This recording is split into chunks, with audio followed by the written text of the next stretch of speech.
Bienvenue sur Equinox Télévision. Nous sommes le lendemain de l'Assomption, la fête religieuse catholique qui s'est célébrée hier à travers le monde et la plupart des paroisses camerounaises étaient, malgré la tourmente que traverse cette église, en fête. On va donc le rappeler, au-delà du débat qui a toujours cours sur le cas de la Vierge Marie chez les catholiques, rappelons quand même que le Cameroun est un pays laïque, malgré la multitude de religions qui ont pignon sur rue ici chez nous. On va s'interroger tout de même sur la portée de toutes ces religions. Dieu a-t-il tourné le dos au Cameroun en raison des cataclysmes et toutes les formes de souffrance que nous traversons? Malgouvernance, discrimination de toutes sortes, gabégie, manque d'infrastructures, problèmes de santé, système éducatif approximatif. De toutes les façons, on pourra retourner vers les traditionalistes, par exemple, pour qu'ils nous disent comment est-ce qu'on devrait faire pour éclaircir le ciel camerounais qui s'est assombri par la faute de ceux qui sont chargés de nous guider, c'est-à-dire les dirigeants, mais aussi les religieux.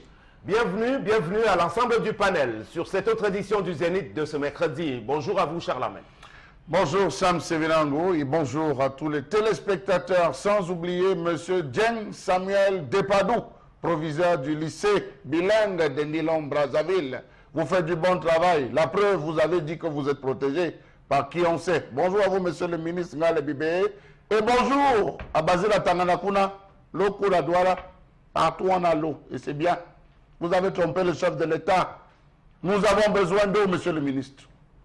Je dois rappeler que pour les pénuries d'eau, Douala est bien connu à cet effet, mais Yaoundé davantage aussi, parce que sur toute la zone qui va en direction de Soa, on peut passer une éternité sans eau de ce côté, tout comme à Douala 5e pratiquement. On va y revenir et vous faites bien d'interpeller à Tanganakuna Basile, mais surtout ce proviseur de Ndopassi qui a été évoqué déjà au cours de l'édition d'hier. Bonjour, bienvenue, Megui. Bonjour Sam Sévérin et bonjour à tous nos téléspectateurs. J'espère que la reprise n'est pas très difficile après ce long week-end. C'était combien? 4 jours. Quand même, c'était très long. Mais écoutez, bienvenue sur le Zénith. Bon, maintenant, nous, on était là tout de même pour essayer d'entretenir tout le monde. On va saluer les téléspectateurs de la diaspora étrangère, si vous voulez, vous tous qui nous regardez à travers le monde.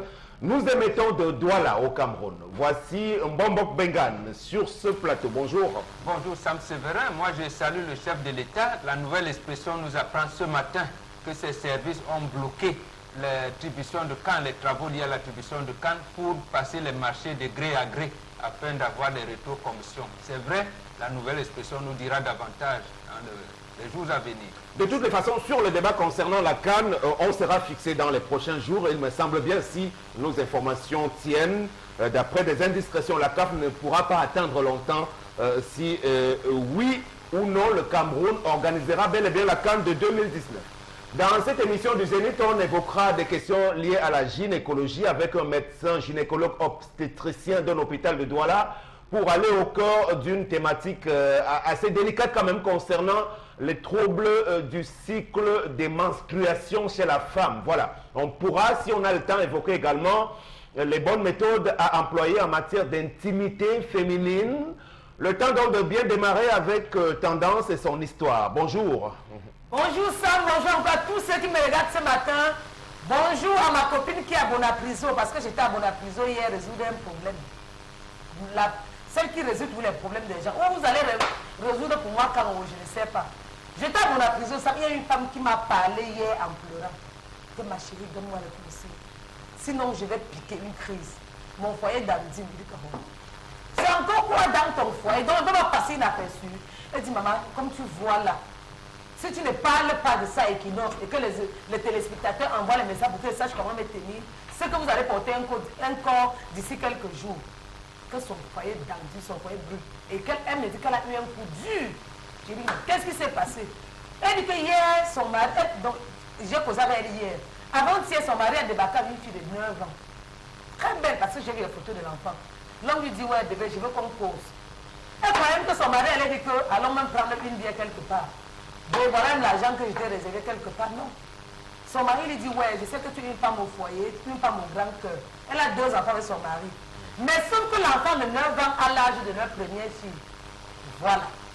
L'enfant là, monsieur a fait avec une autre femme qui est décédée. passe son âme, que ton âme repose en paix, ma chérie. Maintenant, l'homme dit, ok, comme sa mère est décédée, la dernière fois, je t'ai dit qu'il partait à un deuil, à Bamungou. C'est au deuil de sa mère que je partais, je ne voulais pas son âme te blesser.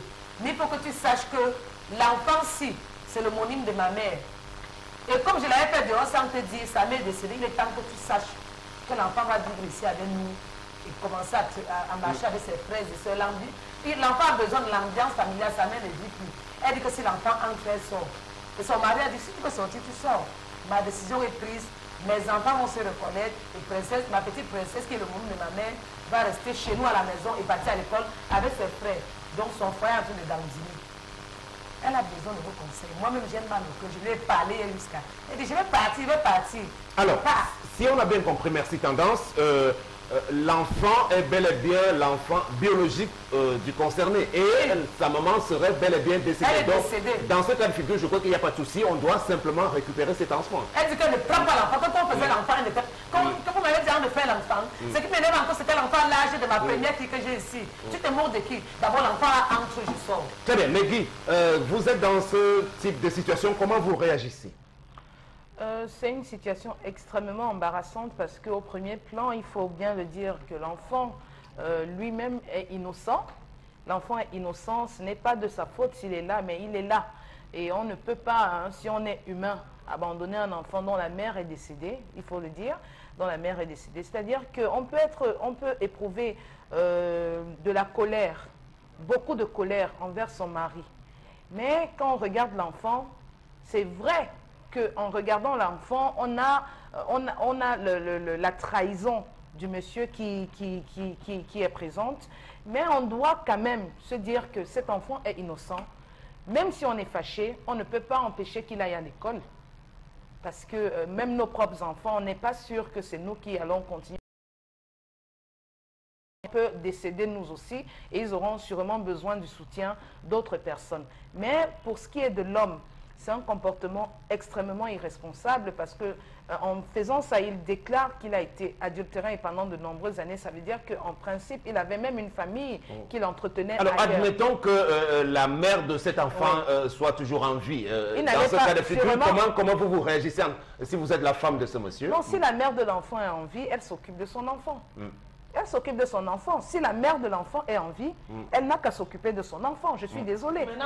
Mais je dis que l'enfant lui-même c'est pas lui le problème parce que c'est un innocent qui n'a pas demandé à être là. Charles Ahmed, moi j'ai bien le sentiment que le fait qu'il déclare que la mère de la petite est décédée n'est qu'un joli prétexte. Ce monsieur avait bel et bien envie de récupérer sa fille. Peut-être là-dessus, parce que le fond du débat, ce n'est pas de dire que c'est une orpheline qu'il faut récupérer.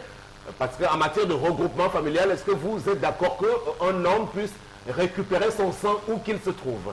Alors, ce qu'il faut dire, Sam, c'est très simple, c'est qu'il a utilisé une mauvaise voie. La mauvaise voie africaine, c'est pas ça. Ça veut dire qu'il devait utiliser d'autres subterfuges, parce que la femme, auprès de qui il ramène cet enfant, va se transformer en bourreau pour l'enfant, parce qu'il faudra qu'elle découvre l'enfant, qu'elle apprenne à vivre. Déjà, le fait de refuser que l'homme l'a trompé, la mauvaise acceptation, la non-acceptation de cette tromperie, de cette infidélité, va faire en sorte que l'enfant subisse beaucoup de frasques.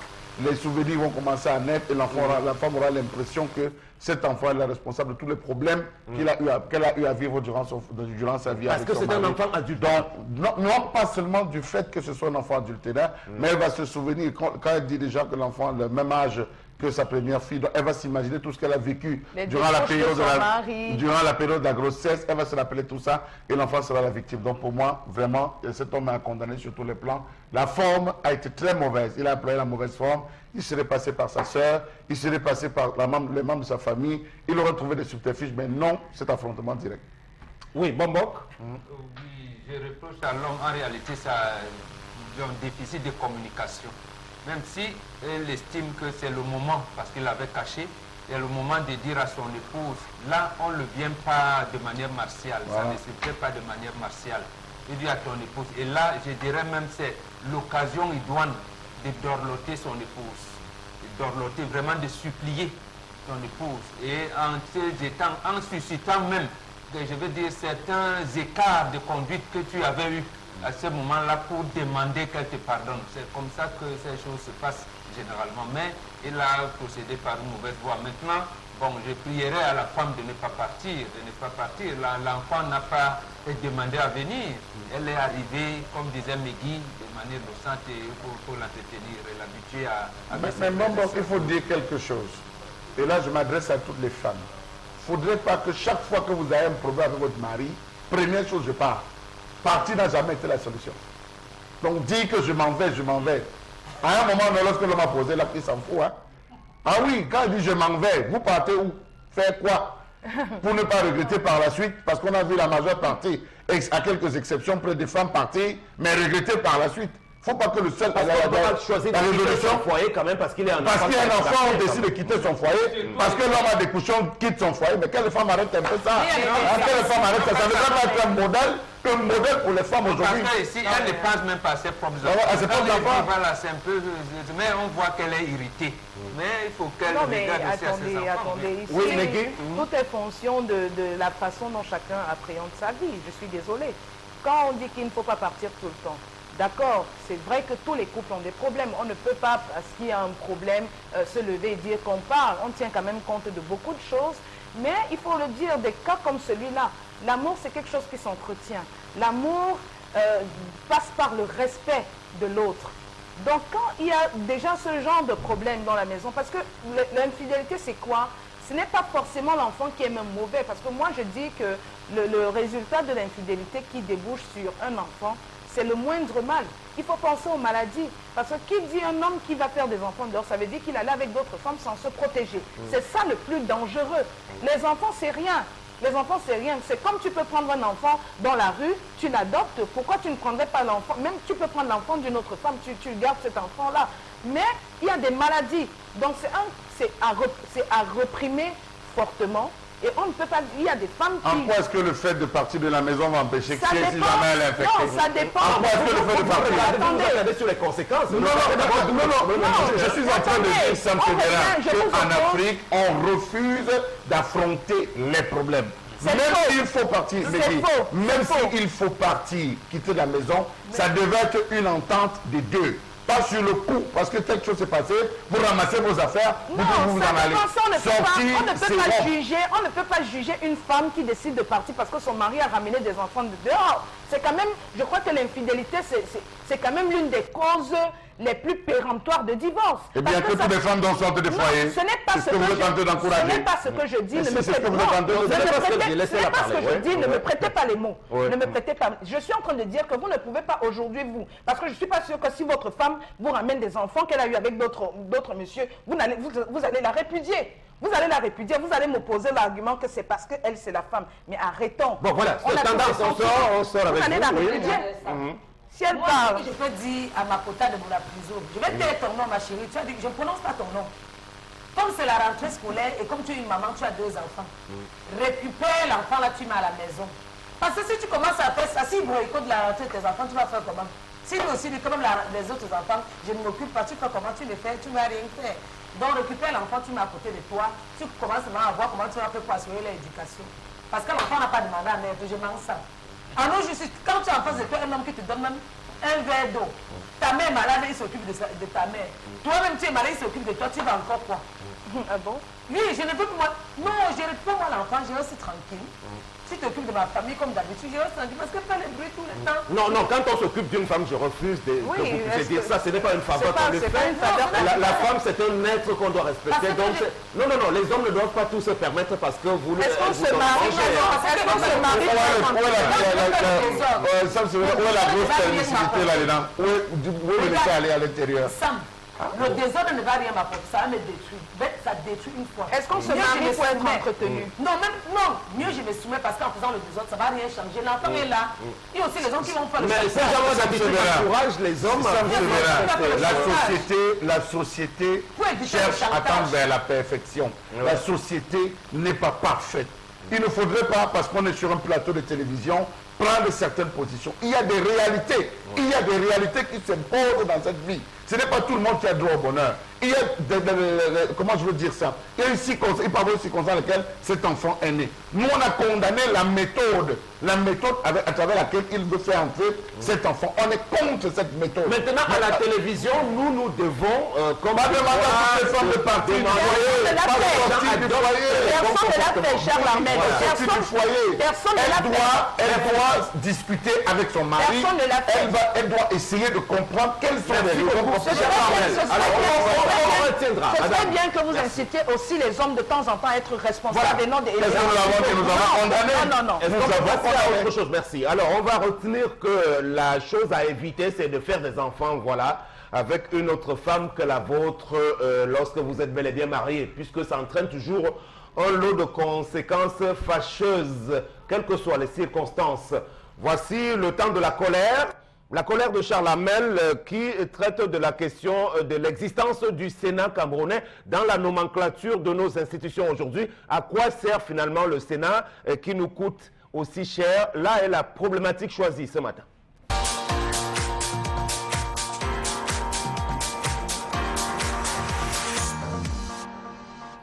Je m'interroge ce jour sur la question du Sénat dans ce pays.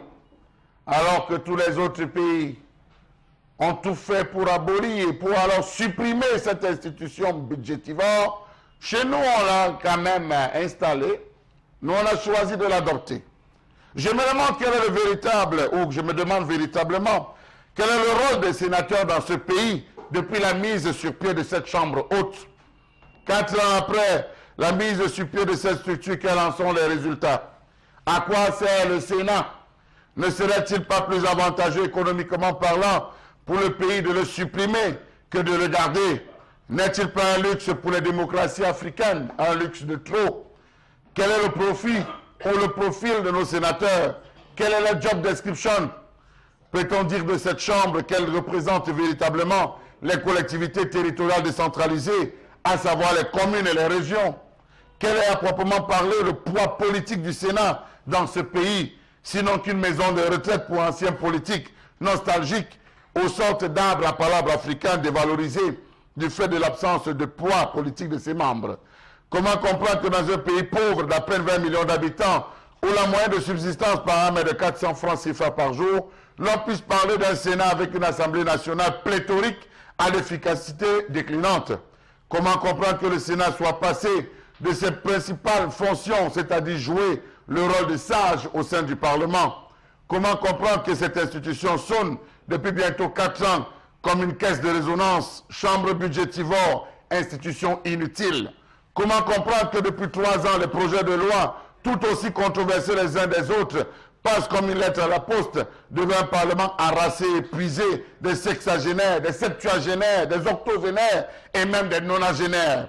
Comment comprendre que le Sénat soit devenu à son tour une voie de garage pour les politiques égarés ou souhaitent être remerciés pour leur rapport à l'élection du président de la République?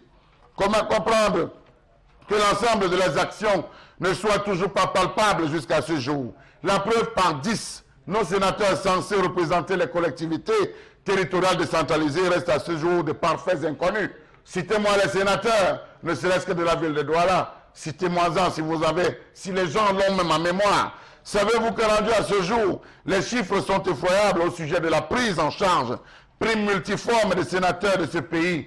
1 300 000 francs par mois pour chaque sénateur, ce qui représente 15 milliards 200 millions par an. Savez-vous que le Sénat est un fardeau de plus dans la difficile ascension du Cameroun vers l'émergence? Savez-vous que dans sa structuration, le Sénat n'est pas représentatif du corps politique et social de tout le Cameroun, du fait que la plupart de ses membres sont nommés, cooptés ou recasés? Savez-vous que le fonctionnement du Sénat coûte cher, cher et cher, alors qu'on parle de restreindre le train de vie? Savez-vous que la majeure partie de nos sénateurs sont à la période de leur vie où les évacuations sanitaires sont récurrentes, les contrôles médicaux réguliers, tout cela aux frais de qui?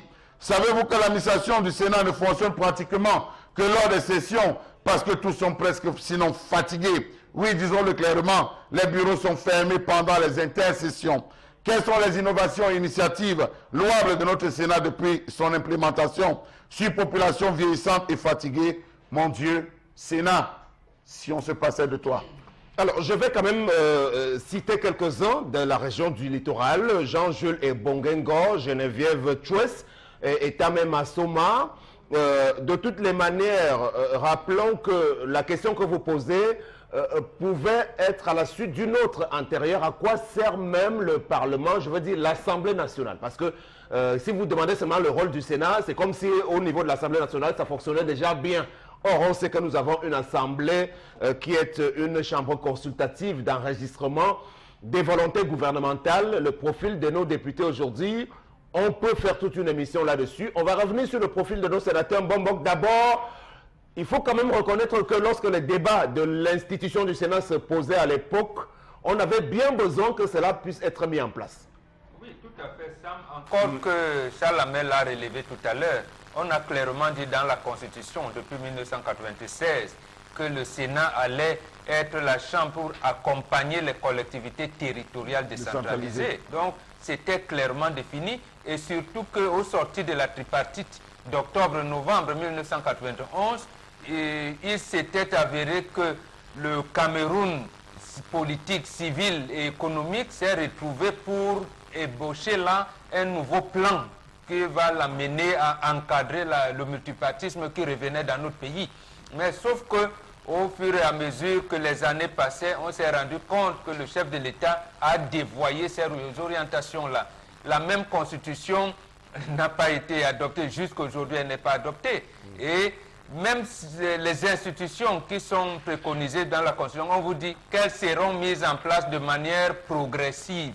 Mais comment on peut donc mettre de manière progressive et oublier les orientations principales liées à une institution? C'est quand même aberrant. Donc vous avez raison de poser la question, c'est aberrant. Alors, il y a les sénateurs élus et les sénateurs nommés. C'est vrai que le mode d'élection, de façon indirecte aussi, peut être questionné.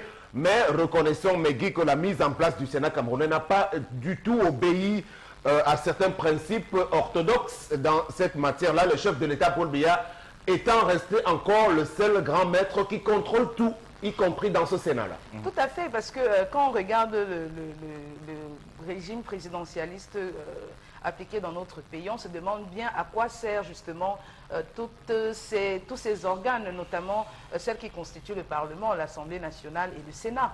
Quand on regarde même les conflits permanents qui existent entre l'Assemblée nationale, notamment le président de l'Assemblée nationale, qui cherche à étouffer tout le temps le président du Sénat, oui. Voilà, M. Nyat Djifendi. On se demande bien pourquoi autant de cacophonie à ce niveau-là. On se rappelle même encore que Charles Hamel parle des salaires des sénateurs, que ces salaires ont été contestés par ces derniers. Bon, on parlait plutôt de 1 300 000 qu'ils devraient percevoir et on nous parle de 800 000 qui perçoivent. Donc ils ont contesté cette coupe de leur salaire. Mais justement, pourquoi on devrait leur payer ça? Pour qu'est-ce qu'ils font réellement sur le terrain? À quoi ils servent réellement? Moi, je ne suis pas capable de le dire jusqu'à présent. Alors, tendance, c'est vrai qu'on reviendra sur la prise en charge de tous nos parlementaires, ce qu'ils nous coûtent, parce qu'ils sont très souvent très portés à revendiquer les émoluments qui doivent être augmentés au niveau de leur prise en charge. Bon, maintenant, on a une anecdote quand même quand le président du Sénat, et c'est un privilégié d'ailleurs, parce que M. Nyat a été tour à tour ministre, directeur général de société. On a le sentiment qu'il y a des gens à qui le Cameroun appartient vraiment, parce qu'aujourd'hui, à l'article de la mort, il est toujours en fonction, M. Nyat Djifendi. Alors, lorsqu'il arrive à Douala, on barre les routes. Comment tu as su ça? Je demande un peu aux gens qui sont au niveau de Saké. Ouais. Donc, on parle du Sénat, je pense à Papa Nyat Djifendi. Ouais. Souvent, quand il dit à Douala, il faut qu'on barre les routes, les voitures ne passent pas, les enfants même ne passent pas, les policiers et les militaires se placent en route, comme s'il avait seulement un sac d'argent sur lui. Comme s'il venait seulement avec un sac d'argent et qu'on avait peur qu'on devait l'agresser. Moi, je me demande que parfois, pourquoi trop de protocoles comme ça? Tel que je vois le père là, je suis en fait, tendance, c'est la deuxième personnalité de l'État. C'est-à-dire qu'après le président de la République, c'est le président du Sénat. si le président de la République n'est plus là aujourd'hui, c'est automatiquement Niad Zifendi qui prend les commandes de façon intérimaire. Alors que la Voilà. vie est simple. C'est pour ça qu'on doit quand même lui accorder un certain Mais c'est protocole. trop, les gars font trop, vous faites encore trop. Je suis sûr que souvent, ils ne veulent même pas qu'on l'encadre comme ça, vous insistez, vous forcez. Les militaires, les policiers, les billes, tout ça, c'est même pour lui seul. C'est comment? Vous croyez qu'on va lui faire, qu'on va rien lui faire? Mais pourquoi comme c'était le président de la République, même quand il vient, ça part, alors mon père, quand il vient, non. C'est qu'il parle du pont qui fait la Talakou.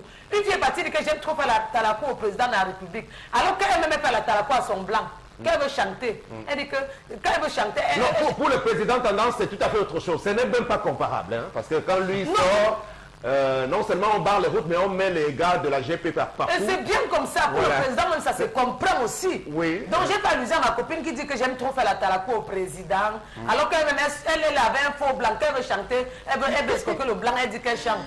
La famille du blanc te connaît. Menteuse comme ça. Papa Niad, pardon. Le jour que tu entends à la forme m'appelle, je viens te voir aussi. Parce que comme moi, je n'ai pas la possibilité de te parler. Les Camerounais en font trop. Alors que tel que je le vois dans les yeux, c'est un papa qui peut embrasser tout le monde.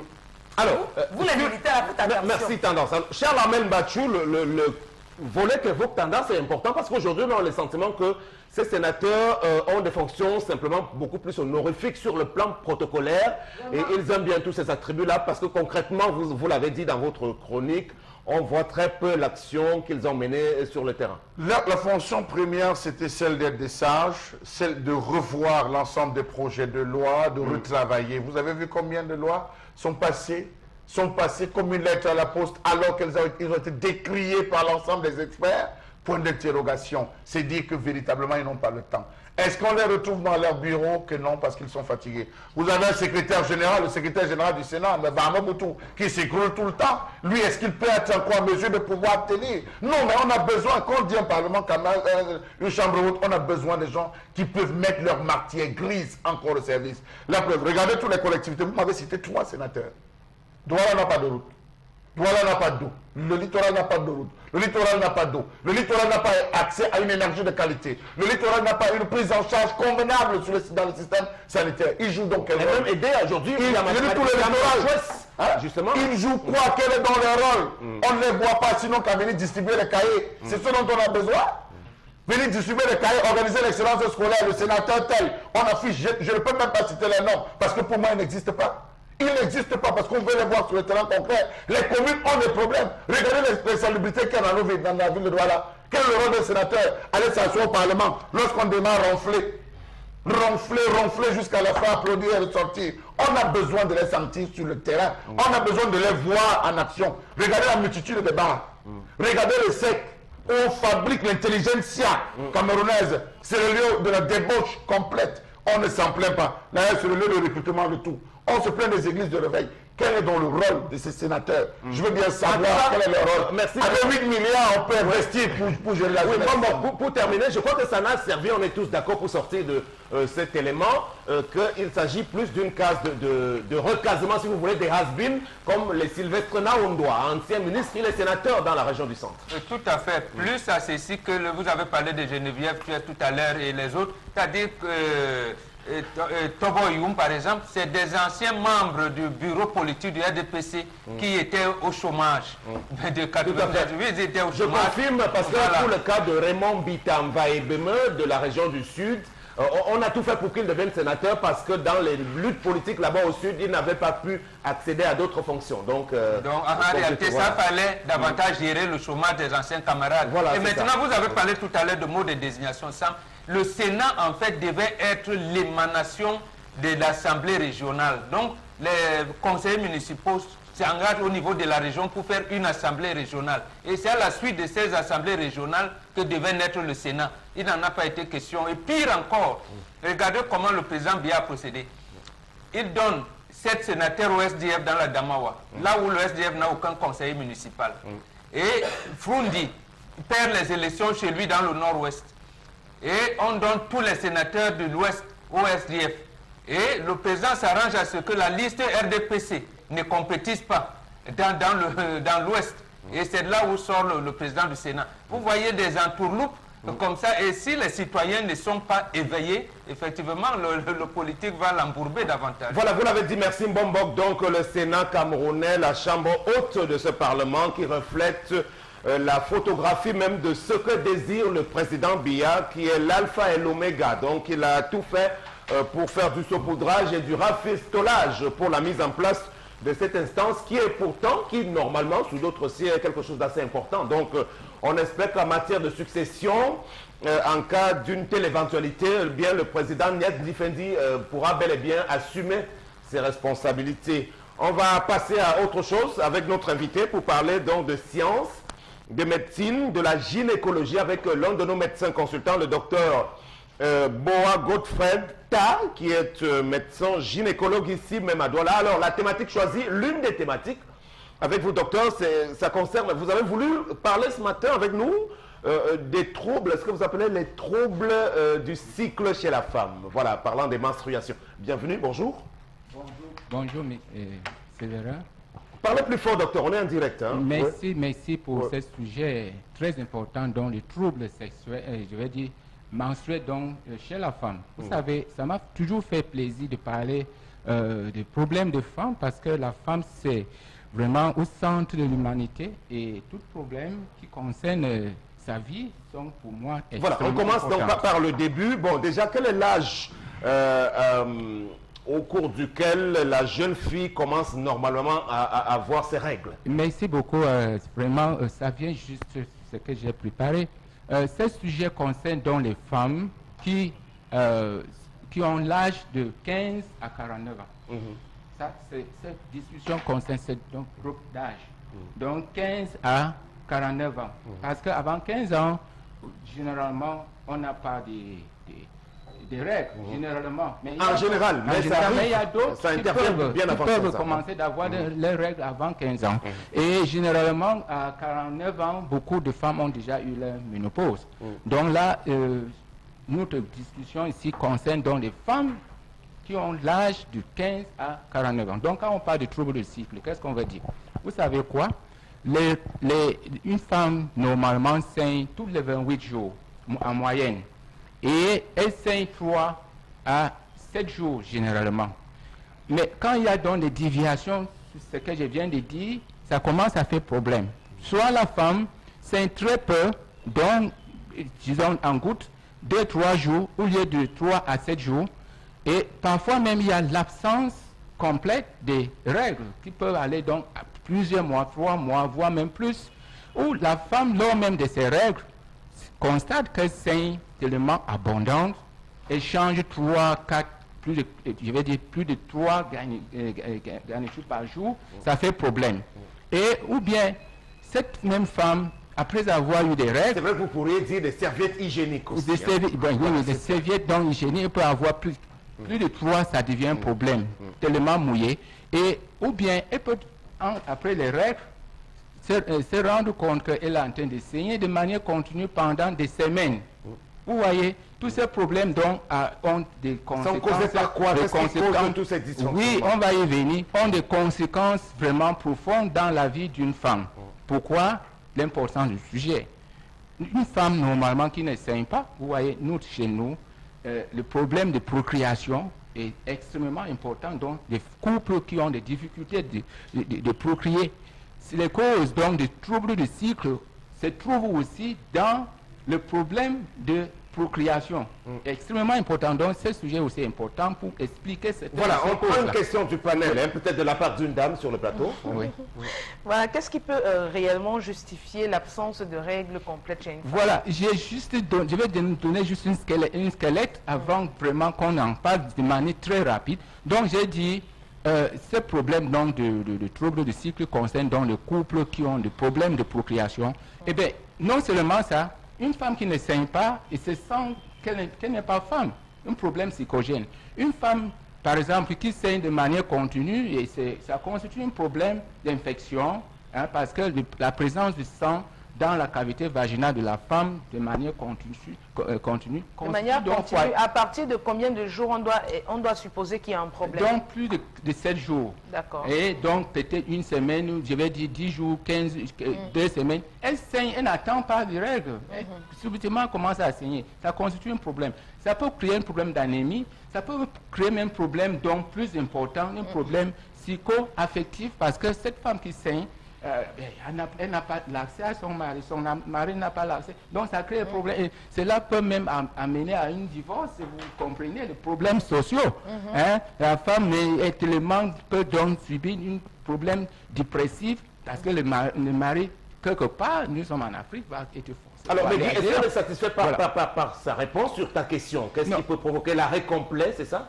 Oui, justement, parce que je crois qu'il peut y avoir d'autres causes. Oui, effectivement, je vous donne les causes maintenant. Parce que les causes, comme je viens de dire, on est à deux côtés. Soit la femme qui saigne trop, soit la femme qui saigne peu. Maintenant, pour le problème des femmes qui ne saignent pas normalement, donc qui ont ce qu'on appelle oligoménorrhée ou bien aménorrhée en général, qu'est-ce qu'on les causes?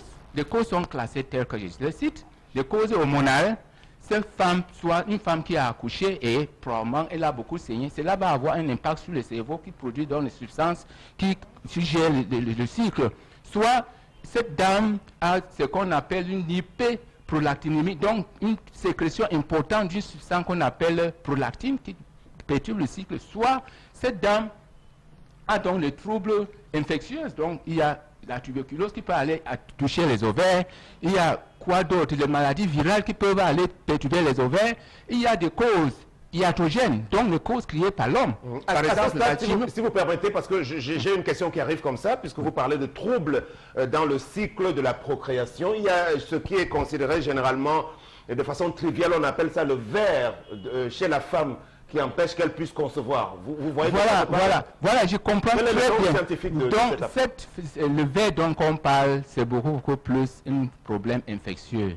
Oui, donc le chlamydia qui est responsable, c'est ce qu'on appelle le PID. Oui, c'est qu'on appelle le PID, donc une maladie inflammatoire pelvienne, donc en anglais PID, pelvic inflammatory disease. Donc ça c'est le ver de la femme. Mais en ce qui concerne encore les causes, parce que j'invite tous les couples qui nous écoutent ce matin de comprendre, parce que c'est un problème qui me frappe chaque jour que je suis en consultation. Les causes iatrogènes, en tête, il y a des médicaments qui sont utilisés pour traiter par exemple les troubles dépressifs. Des troubles psychogènes chez la femme qui peuvent toucher le cycle et faire à ce que la femme ne saigne pas. Il y a d'autres médicaments, donc des médicaments traditionnels qu'on boit peut-être pour les couples qui cherchent l'enfant. On ne connaît même pas la composition de ces substances-là qu'ils boivent.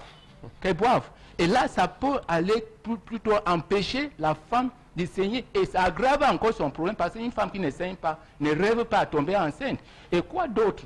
Toujours les causes iatrogènes. Une femme qui a subi par exemple la chimiothérapie, la radiothérapie, ou bien même qui a subi une intervention, on a enlevé les myomes, on a enlevé les ovaires. Ça crée le problème. Donc d'autres causes, des causes malformatives de l'utérus. Un utérus qui n'est pas bien formé, ça va avoir des conséquences sur le cycle de la femme. Et pour les femmes qui ont les myomes, oui, on va y venir. Elles saignent beaucoup. On va y venir, effectivement. Vous voyez, quand ces choses-là sont bien saignées, c'est quoi d'abord? On va répondre à toutes ces questions. Rapidement, sur les causes de manque de règles, on va donc avoir d'autres causes donc malformatives, de l'utérus, les ovaires. Il y a des femmes qui n'ont pas des ovaires, ils ne peuvent pas saigner, ou bien qui n'y a pas d'utérus, ils ne peuvent pas saigner. Donc d'autres causes en général. Il y a des femmes qui naissent sans ovaires. Oui, effectivement. Ou bien les ovaires sont très petits, ça ne peut pas bien fonctionner. Ou bien d'autres causes, par exemple, les femmes qui utilisent les contraceptifs hormonaux. D'autres causes, le stress physique, vous voyez, et des maladies chroniques. Il y en a tellement de causes. Donc, pour chaque cause, on peut effectivement prendre en charge. Donc, pour les causes maintenant qui font à ce que les femmes saignent abondamment, toutes choses qui touchent l'utérus, le col, le vagin, peuvent, par exemple, des tumeurs dont on parle de myomes. Et des myomes ici, maintenant, on peut avoir des myomes, soit des fibromes, soit, ça, on est au niveau de l'utérus, ou bien au niveau du col, on peut avoir un tumeur, donc un cancer de col, on peut avoir ce qu'on appelle les polypes, on peut avoir beaucoup de choses, des lésions au niveau du vagin. Donc, En dehors des tumeurs, il y a d'autres causes toujours, des infections. Hein, je vais dire l'endométrite, l'inflammation au niveau de l'utérus. On peut avoir au niveau des cervicides, des vaginites. On a compris sur la panoplie des causes. Tout à l'heure, on va revenir sur les meilleures méthodes, sur les conseils. On donne la parole davantage aux dames sur ce sujet-là. Tendance. Donc, tu ne peux pas avoir la chair de poule. Donc, il y a le cancer du col de l'utérus. Évidemment, il y a des femmes qui portent le cancer du col de l'utérus sans se rendre compte. Et elles saignent. Et ce saignement se manifeste beaucoup plus juste après les rapports sexuels. Son mari lui touche encore, c'est une catastrophe, le lit est mouillé. Ça crée le problème. Et donc, pour un cycle normal, pardon, je suis dans mon pays, j'ai le droit de toucher, de tousser. J'ai un chat à la gorge. Comme je disais tantôt, donc, les règles normales, même ça doit avoir quelle couleur? Oui, quand une femme sait que c'est vraiment normal, ça doit avoir quelle couleur? Je vais inviter les femmes de ne pas trop se déranger en ce qui concerne la couleur des règles. Normalement, les règles ont couleur qui tendent vers la couleur du chocolat. Mais, c'est-à-dire la couleur noire, noirâtre. Mais il y a des femmes, surtout les femmes qui ont des problèmes de procréer. Moins de choses comme ça, elles regardent, non, c'est léger, c'est épais, c'est ça, c'est ci. Ça, c'est vraiment, elle juge tout cela parce qu'elle est troublée sur le plan psychologique. Elle veut procréer, donc moins de choses sans bien avoir une base, elle commence à s'accuser.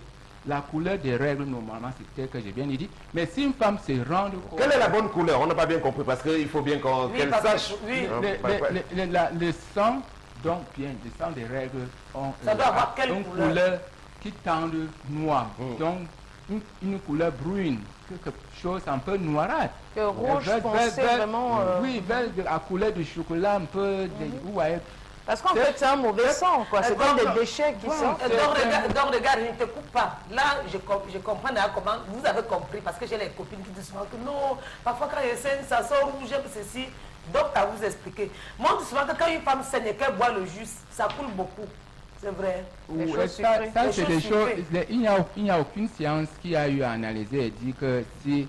elle consomme soit le sucre, elle consomme des jus comme ça, elle va saigner beaucoup. Quelle est l'attitude à avoir en cette période pour la femme? Qu'est-ce qu'elle doit éviter? Qu'est-ce qu'elle doit consommer?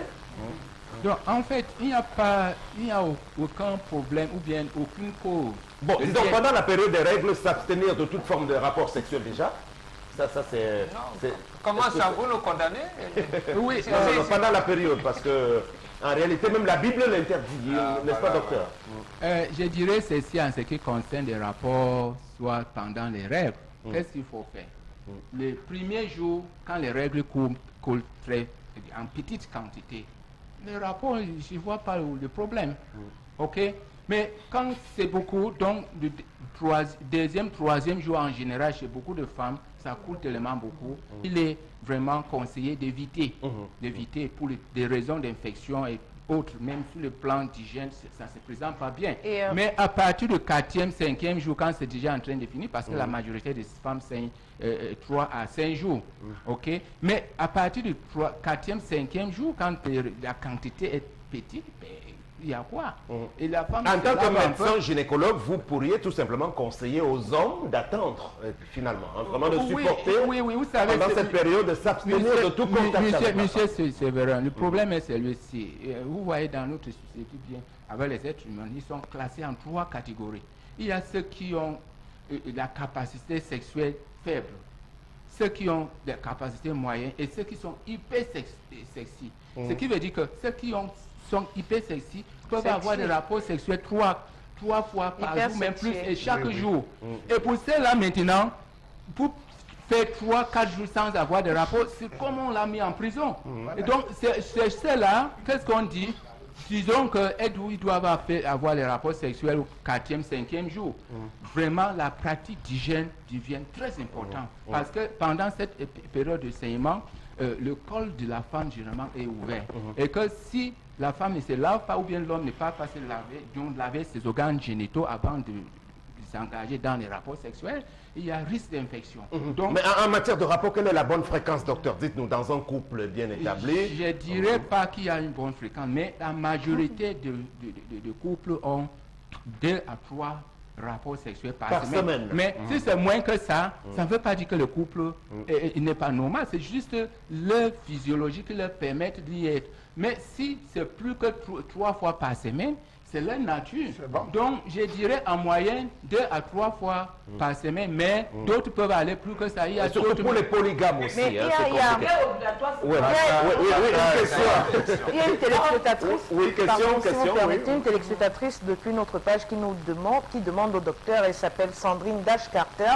Elle aimerait savoir pourquoi est-ce que la couleur du sang des règles est différente de la couleur du sang qui coule peut-être lorsqu'on se blesse. Oui, ça c'est une très bonne question. Il faut savoir que lors des règles, il y a certains enzymes qui commencent à décomposer le sang avant que ça ne sorte. Vous voyez? Donc le sang normalement est liquide et a cette couleur noirâtre, donc comme ma chemise ici à peu près, hein, comme ma chemise ici. Donc ça c'est la couleur donc due à la présence des enzymes qui est dans ce sang, qui est différent des sangs qui circulent dans le vaisseau, parce que le sang dans le vaisseau a la capacité de se coaguler, donc ça ne contient pas les enzymes, et voilà pourquoi il y a cette différence. Et si je peux, Oui. Voilà, docteur, alors qu'est-ce qui peut expliquer le fait qu'une femme, chaque fois qu'elle a ses règles, elle les a dans la douleur? C'est-à-dire, on voit des femmes qui, à l'approche des règles, elles changent de mine, c'est un véritable calvaire qu'elles vont vivre. Et pendant tout l'écoulement des règles, c'est beaucoup de douleur. Elles pleurent, peu importe ce qu'elles prennent. Rien Les règles douloureuses. Oui. Ça, c'est une question extrêmement importante qui est liée au...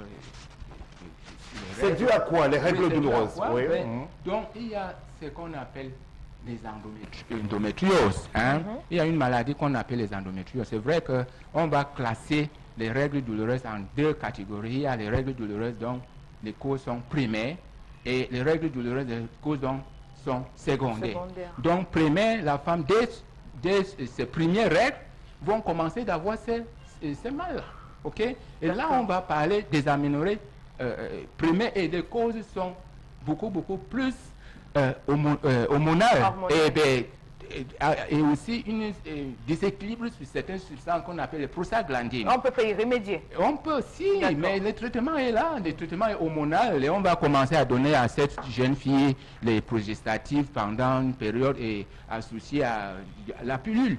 Et après un certain Donc temps, on peut éradiquer le phénomène des règles douloureuses. Il faut simplement consulter. Voilà, Et sur le traitement, est-ce qu'il est onéreux, c'est acceptable? Oui, le traitement, effectivement, c'est après une consultation gynécologique ou bien même médecin généraliste. Et dès que le diagnostic est fait, on va classer soit aménorrhée primaire, soit secondaire. Si c'est secondaire, par exemple, ou fibrome, par exemple, ou d'autres choses qui peuvent donc créer. Donc, on va traiter la cause. Dès que la cause est traitée, la femme va être bien. Mais primaire, un des traitements, c'est quoi? C'est la femme accouche et cela ramène donc un équilibre sur les prostaglandines et la femme est... Et les règles qui arrivent en caillot? Les règles qui arrivent en caillot, de ça veut dire qu'il y a un problème. Il faut chercher la cause parce que normalement, les règles qui arrivent en... Probablement, ce sont des myomes dont vous avez posé une question.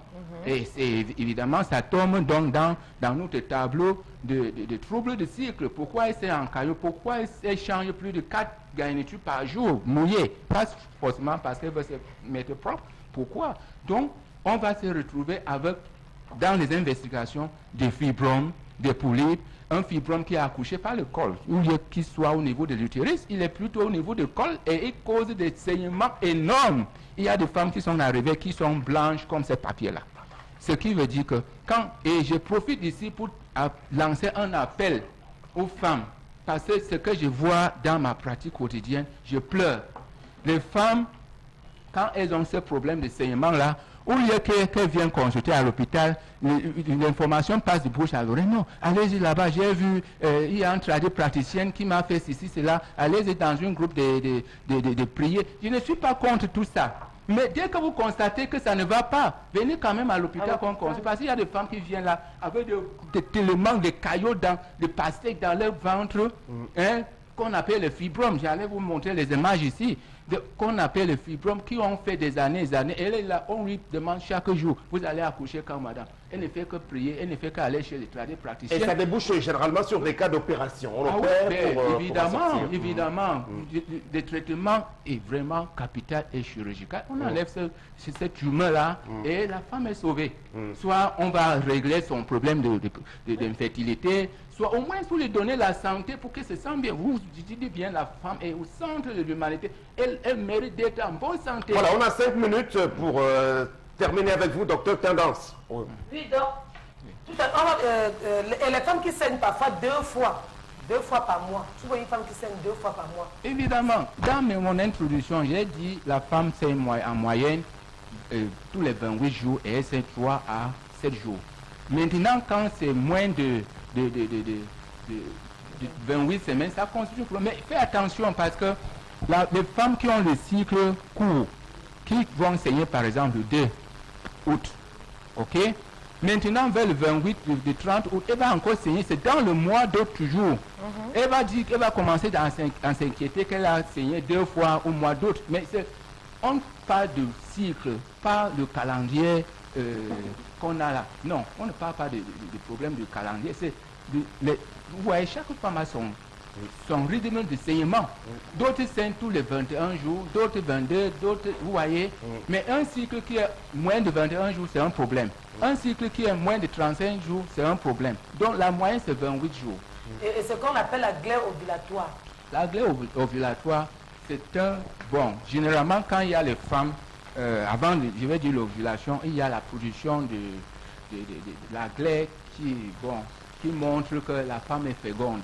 Mais j'attire l'attention des femmes ici que la glaire, ce n'est plus utilisé comme une bonne méthode de savoir si on est féconde. Parce qu'il y a des comment savoir qu'une femme est beaucoup plus féconde qu'une autre, finalement? Ah ben, c'est d'abord quand son cycle est régulier.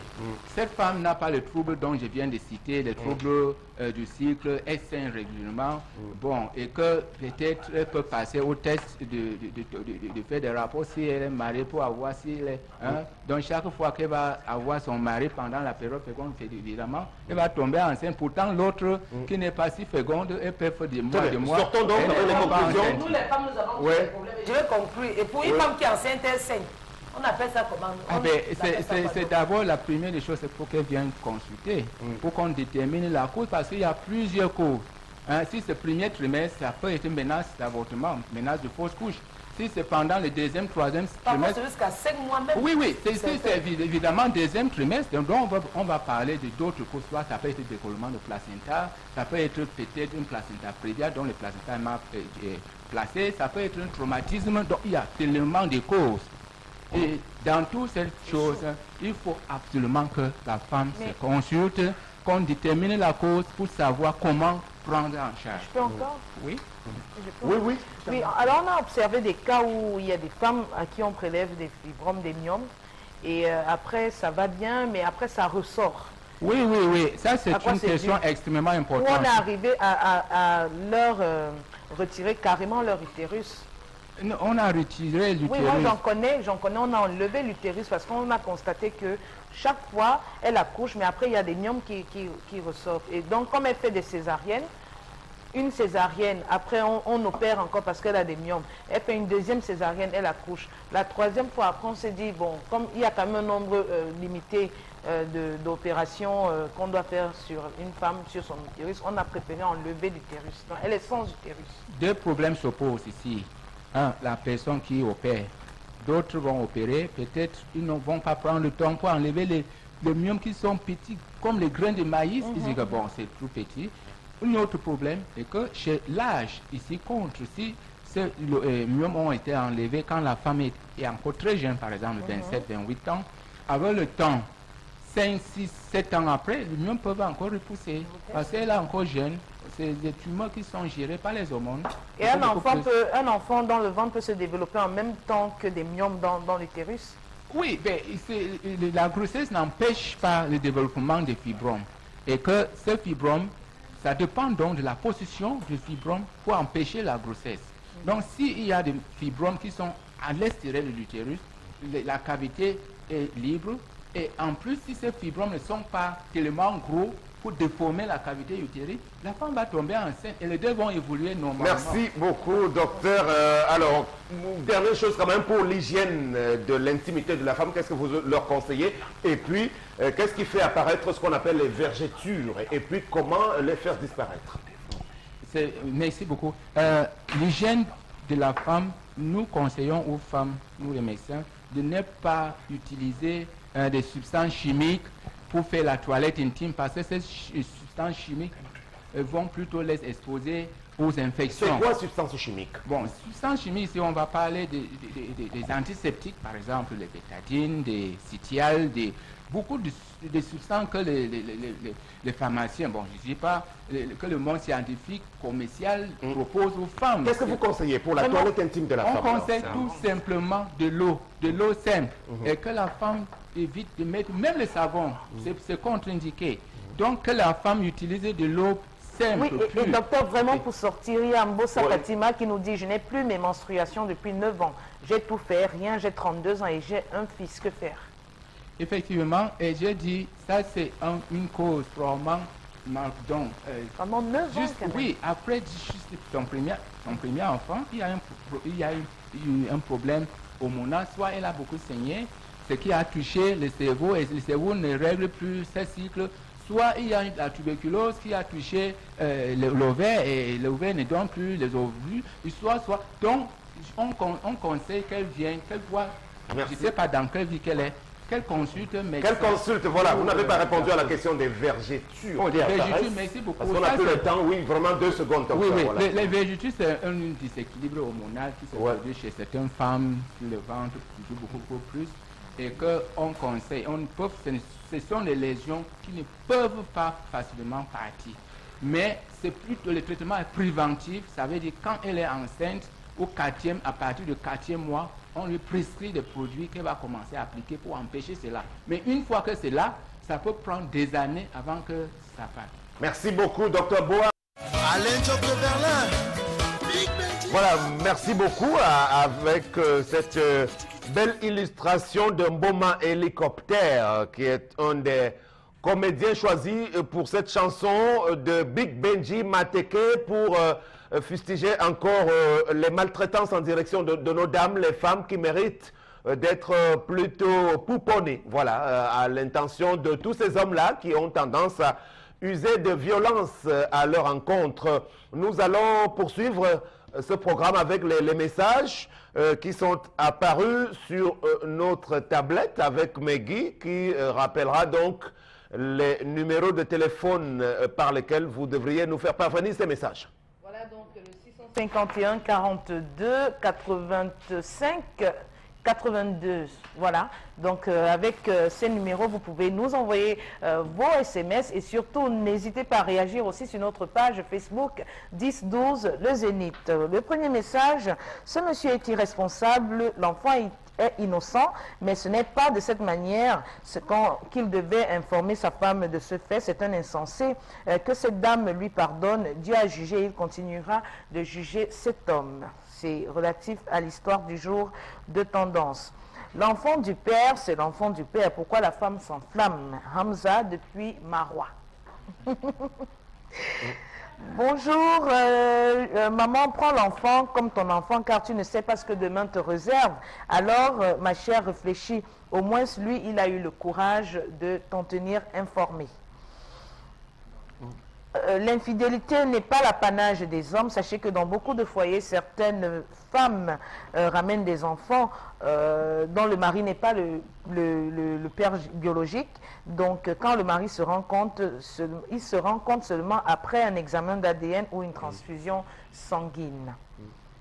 Et donc, cet autre message qui nous dit: le Sénat est une institution mise en place pour assurer une retraite douillette pour les copains politiques. Ce Sénat coûte 20 milliards l'an. En 10 ans, l'argent du fonctionnement du Sénat fait sortir les écoliers des huttes qui tiennent lieu de salle de classe. C'est Pierre depuis Bafoussam.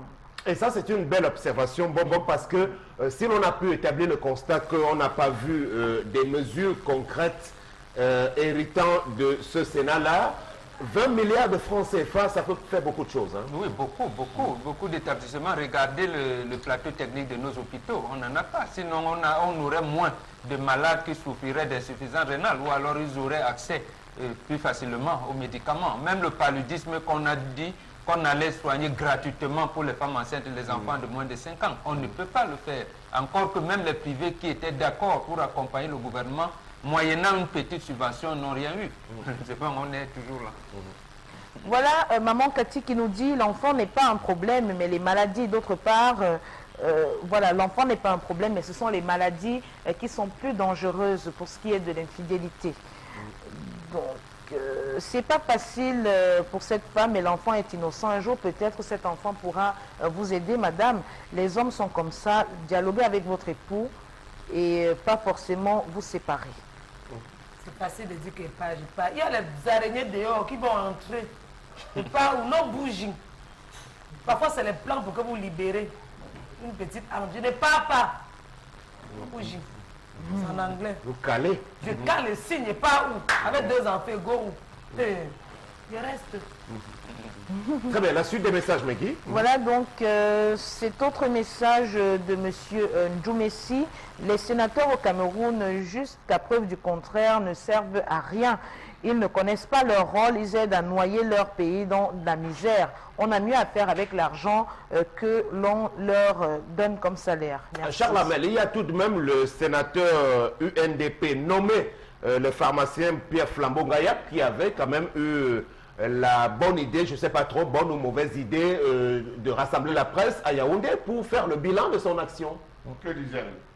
Effectivement, non, il disait effectivement ce que reproche les téléspectateurs. Il appréciait, il disait qu'ils ont bien accompagné l'action du Parlement, de l'Assemblée nationale, alors qu'ils ne sont pas là pour ça. Alors, il y avait à cette opération bien de beau monde. Hein? Sam Sévérin, que disait, moi je dis, c'est sur le terrain qu'on est censé juger. Le sénateur n'a pas droit au bureau. Le bureau du sénateur, c'est le terrain.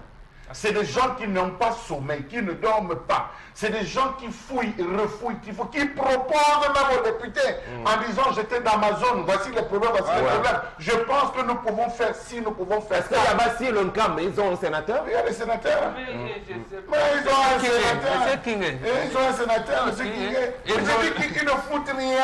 Le docteur Pierre Flambeau-Gaillac est sénateur du littoral. Il faut qu'on supprime cette affaire. On parle de restreindre le train de vie de l'État, ça commence par le Sénat.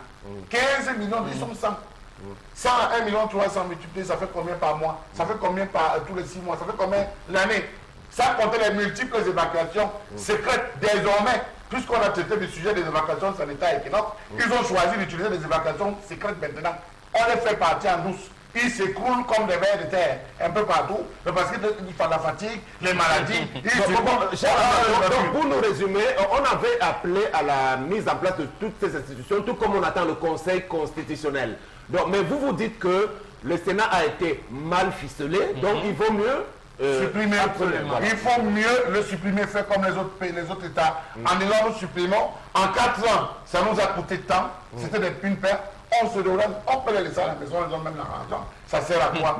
Ça sert à quoi qu'ils se retrouvent là à écumer? Voici, voyez une ville comme Douala, voyez le camp aujourd'hui. N'eût été le discours de Jacques Maboula qui rendait officiellement compte état de ce que la ville de Yabati, ça ne va pas. N'eût été les démarches. Vous avez vu le sénateur qui est sorti depuis les greffes?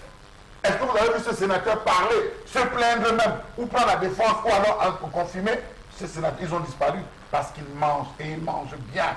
Il s'allait juste entrer dans les plus grands rendez-vous, prendre les avions en tant que sénateur, arriver en héros, avoir la gloire et l'honneur, c'est tout. Sinon que sur le terrain, tant pis. Merci beaucoup. La suite, c'est avec les réseaux sociaux que ça se vit. À présent, voici la revue et l'actualité des informations puisées dans le net avec vous toujours. Merci Sam Sévérin. Ben, écoutez, hier, Emmanuel Macron a fait exactement 100 jours, hein, déjà 100 jours qu'il est à la tête de la présidence de la République française. Et au terme justement de ces 100 premiers jours, il faut le dire qu'il est très impopulaire quand même, selon des dernières enquêtes qui l'attestent. Donc, après son investiture, seulement 36% des Français se disent satisfaits de l'action du nouveau président français, contre 62% début mai, selon un sondage de l'Institut IFOP publié vendredi 11 août pour le compte du Figaro. Donc, ce qui représente 10 points de moins que pour son prédécesseur François Hollande à la même période en 2012. Donc, il faut dire quand même que les Français lui reprochent jusque-là certaines choses, notamment, on va parler de la baisse des allocations de foyer de, je crois, 5 euros. De 5 euros, voilà, de 5 euros, et les Français sont contre ça. On a noté aussi la démission du chef d'état-major de l'armée française il y a encore quelques temps, qui s'insurgeait justement contre la coupe au niveau du budget de l'armée qui a été faite par Emmanuel Macron. Donc beaucoup de choses lui sont reprochées jusqu'à présent, notamment aussi par rapport à sa politique internationale sur le cas de la Syrie, où il va carrément à l'encontre de ce qui était préconisé par François Hollande. Selon lui, il n'est pas nécessaire que Bachar al-Assad parte pour qu'un dialogue soit possible. Voilà. Alors, tendance, c'est l'histoire d'un jeune président que tout le monde a célébré, mais que les Français sont en train de vomir. À peine a-t-il fait 100 jours. Je rappelle qu'il est en vacances en ce moment du côté de Marseille.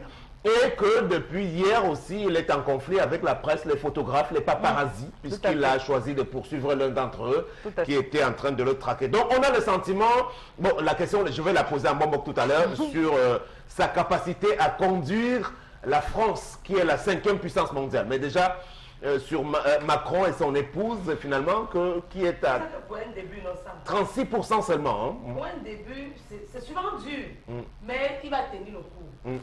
Les blancs, je sais que l'homme noir, je dis même l'homme noir, parfois l'homme blanc fait comme ça pour déstabiliser le président. À mon avis, c'est un jeune président que j'admire. D'ailleurs, tous les Africains veulent la majorité des Africains veulent un jeune président au Cameroun comme Macron. C'est un président que j'admire. Pour un début, papa, je sais que c'est un peu dur, mais il faut tenir le coup. Tiens le coup. Merci beaucoup. Alors, Mbombo, aujourd'hui, la France, avec son nouveau chef, qui a fait preuve d'autoritarisme vis-à-vis du général de Villiers, qui finalement a jeté l'éponge. Et je crois que c'est l'une des choses qui ont fait qu'il ne puisse pas bénéficier de la confiance des Français jusqu'à maintenant. Oui, c'était l'une de ses plus grandes épreuves quand même. Absolument. La France a 3 grandes orientations. Il y a leur sécurité. Les Français aiment être libres. Lorsqu'ils sont attaqués par les actes de terrorisme, il faudrait bien que l'État les protège. Deuxième chose, c'est leur sécurité sociale. Lorsqu'ils se rendent compte que vous allez toucher à ce moment-là, à ce niveau, ce n'est pas bon. L'autre volet, c'est le volet qu'on peut appeler l'emploi permanent. Vous n'y accédez pas, vous avez des problèmes. Or, lui, il vient d'où? Il vient de Rothschild, de chez Rothschild. Donc, c'est un banquier. Il est donc le chantre de la mondialisation néolibérale. Il ne peut pas véritablement sortir la France comment on dit ça, de déficit économique. On se trouve pas, on parle de crise économique, non, on parle du déficit économique. Regardez ce discours qu'il a tenu en Afrique. Il dit, si les pays africains ne veulent pas qu'ils sortent de la zone franc, ils n'auront qu'à faire comme la Mauritanie ou Madagascar. Or, il sait pertinemment qu'il doit entretenir le franc français, le franc CFA, pardon, dans le giron de l'euro, notamment dans le trésor français. Il ne sort pas de là. Il ne sort pas de là. Ça veut dire quoi? Ça veut dire que c'est que la France est en crise, on ne peut pas s'en sortir. Et maintenant, qu'est-ce qu'il commence à faire? À faire ce qu'on fait ici dans notre pays. C'est-à-dire que les banquiers vous disent couper l'argent, il faut enlever certains avantages et tout. Donc, il ne pourra jamais être à l'aise comme chef d'État. Parce qu'il aura toujours la casquette de banquier. Or, ici, le banquier, il ne peut pas bien gérer le pays. Alors, Charles-Amel Bachou, est-ce qu'il peut se relever de ces mauvais sondages quand même? Qu'est-ce qu'il peut faire pour tenter? Déjà, la presse française évoque au sortir de ses vacances une grande interview, parce qu'on sait qu'il n'a pas fait d'interview le 14 juillet, comme ses prédécesseurs finalement.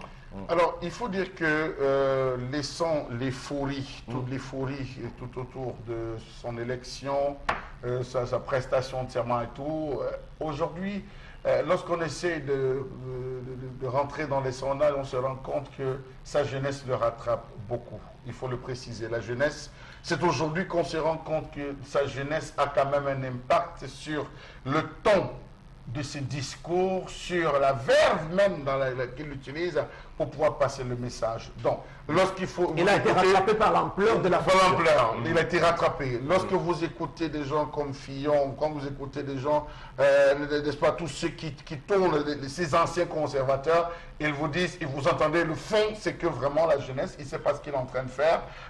La preuve, rappelez-vous, lorsque, parlant du chef d'état-major de Villiers, il avait dit, un général, un chef d'état-major, ça ne gère pas l'argent, ça ne parle pas budget, c'est sur le terrain. Ça avait été repris partout. Même François Bayrou, qui ne s'engage, qui ne se plaint généralement pas, a fait une sortie pour pouvoir tenir des propos un peu, s'il faut le dire, assez déplacés, pour dire, vraiment, il est très jeune, il ne comprend pas un certain nombre de choses. L'autre truc, c'est qu'il est banquier.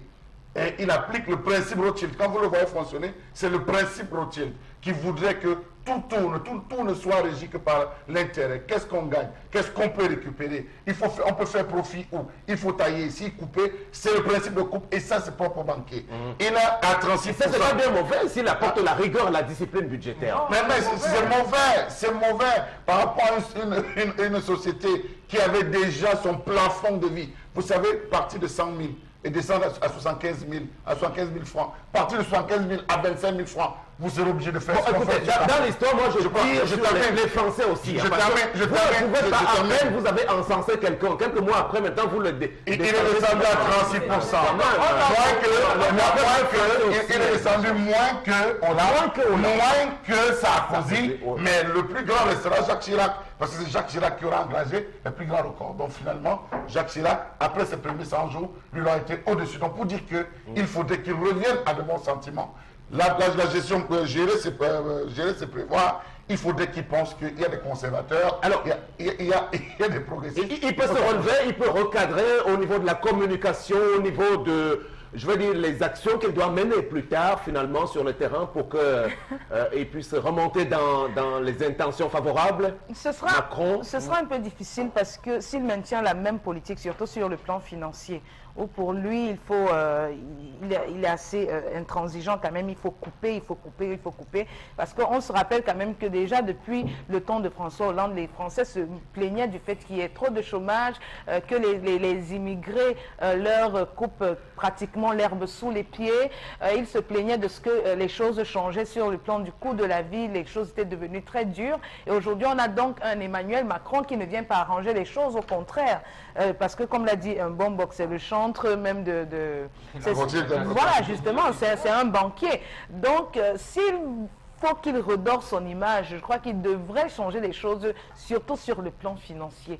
Et je ne pense pas que ce sera très envisageable, parce que c'est l'essentiel de son programme qu'il est en train de... Voilà, maintenant ça concerne les Français, de leur côté là-bas. On espère de Macron vis-à-vis des politiques publiques africaines qu'il soit un peu plus incisif, qu'il nous aide quand même à nous débarrasser de nos dictatures et nos potentats qui veulent s'accrocher au pouvoir. Je pense que la France a toujours eu cette mission civilisatrice aussi, même si ça ne plaît pas à tout le monde, mais lorsqu'on est un peu sous pression, on peut quand même espérer que la puissance tutélaire... Je pense que ça devait être l'occasion idoine pour les États africains d'enfoncer le clou, notamment ceux de l'Afrique centrale et de l'Afrique de l'Ouest, d'enfoncer le clou définitivement à la France pour pouvoir obtenir leur autonomie. Même si elle ne sera pas complète, elle restera partielle. Mais c'est l'occasion ou jamais. Parce que la France est notamment en crise. La deuxième information, rapidement. Alors, la deuxième information, c'est au sujet du professeur Messanga Nyamding qui intrigue les internautes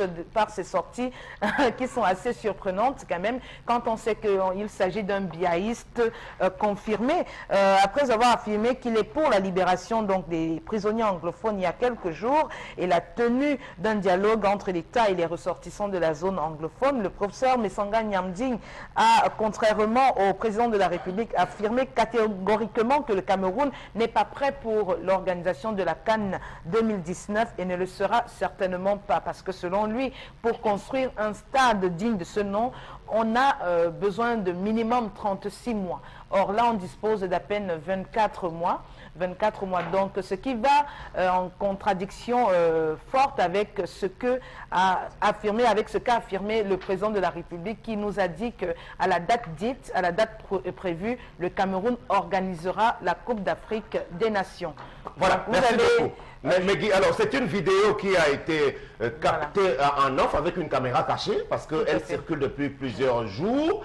Mais j'ai pu l'écouter moi aussi et je crois que de toutes les façons il l'a répété. Mais le problème avec Messanga Nyamding, c'est qu'il fait un peu un bonbon à l'image de son défunt ami Charles Ateba Yeneki, à qui on reprochait tout le temps de protéger le chef de l'État, Paul Biya, et de dire que c'est l'entourage qui est mauvais. Alors il va falloir que les gens assument leur position. Ou vous êtes du côté vraiment de ceux qui prônent le changement, y compris le premier d'entre eux, qui est le président Biya, ou alors vous êtes définitivement avec lui et avec toute sa politique. On peut écouter la vidéo. Non, on n'a pas le temps d'écouter. Oui. Non, Sam, ici, lui, il est allé plus loin que de la position d'hier qu'il entretenait avec son ami Charles Ateba Yeni. Il est allé plus loin en disant, moi, je vais remplacer Paul Biya. Je suis le défunt. Il a même sorti des t-shirts à cet effet. C'est-à-dire, il dit à condition que Paul Biya ne se présente pas. Tout à fait. Mais c'est pour cette raison donc que dans cette optique de dauphinat, il commence à définir ce qui est sa politique à lui. C'est-à-dire quoi? Il dit il y a le secrétariat général de la présidence de la République, le cabinet civil, qui bloque les actions du président. Il faut donc montrer, il veut donc montrer une certaine ouverture aujourd'hui en... Si vous ne pouvez pas, et ça peut être de politique. Et on a cassé encore le ministère là pour qu'on va nous tel. On a cassé le ministère des mines, le ministère de ça. Donc moi je pense qu'il faut que, sincèrement, on va forcer le système. Il faut les hôtels, il faut les routes, il faut des infrastructures. Ouais, Mbappé n'est même pas encore prêt. Le stade de Lorient, rien n'est prêt. Or, nous sommes au courant qu'on nous donnait la carte depuis 5 ans. Or, pour construire un stade, bien sûr, la Côte d'Ivoire a la carte de 2022. Mais ils sont prêts. Voilà. Les Ivoiriens ont déjà fini le stade. 2022. les Marocains veulent nous arracher ça pourquoi? Oui, parce que nous sommes pauvres. Et en plus, on n'a même pas encore stabilisé l'électricité. On n'a pas stabilisé l'eau. Non, mais ça entre se stabiliser. L'électricité. On allait expérimenter ça pendant la carte. On a fini l'Ompanga. Maintenant, on passe par. Et puis, il faut des... Alors, c'était en caméra cachée. Bon, maintenant, on ne va pas dire que la personne qui a filmé, qui a enregistré, l'a fait avec une mauvaise intention, parce qu'en général, il a assumé ses positions dans un plateau de télévision aussi. Donc, il dit, nous, on n'a même pas encore stabilisé l'eau, l'électricité, les Ivoiriens, et ils sont prêts pour la CAN 2021. Ils ont tout. Et il précise quelque chose d'important, tendance, c'est que c'est depuis 2014 qu'on est au courant qu'on va... C'est vrai qu'Adom Garo était ministre de la jeunesse. C'est ce période-là qu'on avait pris Adom Garo, lui-même l'a bien fait. Tellement il a parlé de temps naturel que, oh, ça me donne le mot coulait que non, nous ne sommes pas encore prêts. Donc le gars qui a filmé comme ça, c'est bien parce qu'on a vu ce qu'il avait dans cette vie. C'est bien de se libérer comme ça. Donc Pascal Messanga Nyamding, universitaire, enseignant à l'ERIC et membre du comité central du RDPC, élite de la région du Cam, comme il aime s'en prévaloir, qui est contre le projet d'attribution de la CAN 2019 au Cameroun. Voilà. Est-ce qu'il y a autre chose à ajouter là-dessus? Non, ça j'ajouterais seulement qu'il a précisé qu'il y avait un programme national des infrastructures sportives qu'a laissé Michel Zoua ici. Et Messanga Nyamding se rend compte qu'effectivement rien n'a été fait. Et lorsque Adoum Garoua le remplace, on ne fait rien, on bloque le processus. Il a donné les institutions qui ont bloqué le processus, le secrétariat général de la présidence de la République et le cabinet civil. Donc pour lui, il veut donc se présenter en dauphin de Paul Biya où il dit ces deux institutions-là, il va les mettre de côté. Et il faut donc qu'ils disent la vérité. Nous ne sommes pas prêts.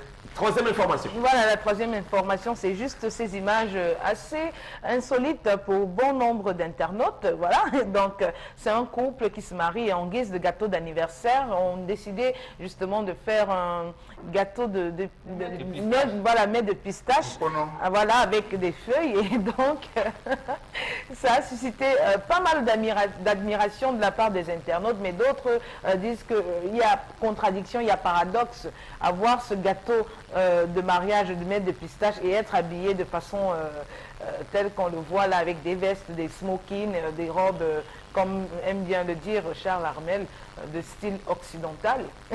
Je pense qu'ils ont commencé à venir progressivement. S'ils venaient de manière brutale, on aurait dit que non, c'est donc là l'Afrique. C'est ce que nous vous disons aussi, Charles Amel et moi. Nous avons accueilli la religion, nous avons accueilli l'école occidentale. On leur a dit, voilà votre portion, voilà. Mais eux sont venus, ils ont envoyé tout. C'est pour vous dire que même lorsque l'Africain veut reprendre sa souveraineté, il ne va pas de manière brutale parce que c'est l'hospitalier. Nous sommes un peuple hospitalier. Nous ne sommes pas un peuple conquérant. Nous ne sommes pas un peuple guerrier. Alors, il y a votre jeune collègue, Kate Diarra, qui célèbre son anniversaire ce jour. Et je l'ai vu tout à l'heure dans les coulisses en portant, je veux dire, quelque chose qui ne relève pas de notre tradition. C'est-à-dire le gâteau qu'elle est allée chercher, ou bien qui est arrivé pour célébrer cet anniversaire, je crois que ce n'était pas du mets de pistache. Oui, non, on condamne pas. On comprend que bon, voilà notre fille qui est restée dans l'école occidentale. On comprend. Non, on va partager, on va partager. Vous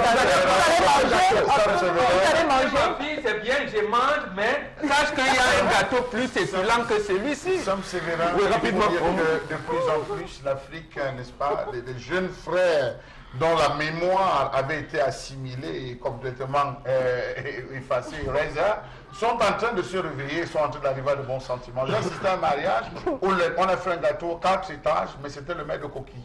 4 étages, ça veut dire on a fait en 4 étages. C'est dit qu'il y a quand même des pâtissiers traditionnels qui eux aussi sont en train de pouvoir atteindre un certain niveau. Je pense qu'on devrait revenir à ça. De plus en plus aujourd'hui, vous voyez, on se marie en tenue africaine à la mairie, on va à l'église en tenue occidentale. Donc je crois qu'il faut juste qu'on fasse l'inverse, c'est-à-dire on va à la mairie avec les tenues occidentales et on revient se marier, lorsqu'on arrive, on devra célébrer à la cérémonie, on porte des habits traditionnels. Donc je dis aujourd'hui, c'est plus qu'un devoir de savoir d'où est-ce qu'on vient, parce que nous...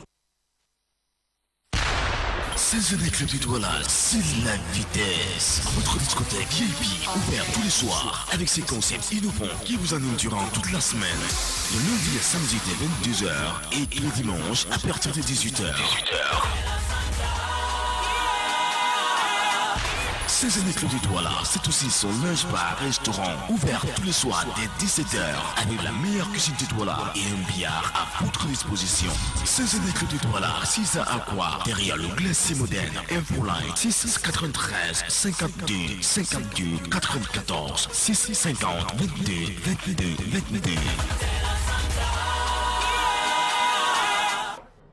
Voilà, monsieur Bertrand Lee Kadji, bonjour. Bonjour, Samatou Padel, bonjour. Voilà, les dernières nouvelles donc de la Sanza Club de Douala. Bien, les dernières nouvelles stipulent tout simplement que le programme à venir est en train de se travailler véritablement pour offrir une fin de vacances sans pareil dans la ville de Douala. Et la Sanza Night Club de Douala précisément, n'est-ce pas, est véritablement en train de travailler dessus, tout en rappelant que nos soirées à thème continuent de mener leur bonhomme de chemin, à savoir ce mercredi, mesdames et messieurs, c'est donc une énième du genre, soirée Cria Chaud.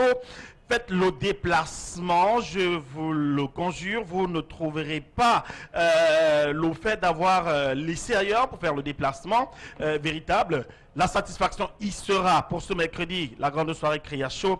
On vous invite en night club, en mini-cycle qui sera présenté au devant de vos regards. Alors faites le déplacement pour témoigner de vos yeux et pourquoi pas apprécier ce qui sera à vous présenter par ces derniers. Demain, jeudi, on a donc des soirées beaucoup plus sexy et glamour avec un défilé apparent à la clé, je le dis toujours, rien à voir avec les défilés professionnels, car ici, nous permettons à toutes les personnes vaillantes et pourquoi pas disponibles de se mouvoir au devant des regards et repartir avec la cagnotte de 115 000 francs à se partager. Les vendredis et samedis, on vous l'a toujours dit, hein, soirée 100% VIP avec disque à la demande. Chez nous, le client étant roi, nous leur faisons la part belle. Le dimanche, la discothèque de Papa pour les titres titre souvenir.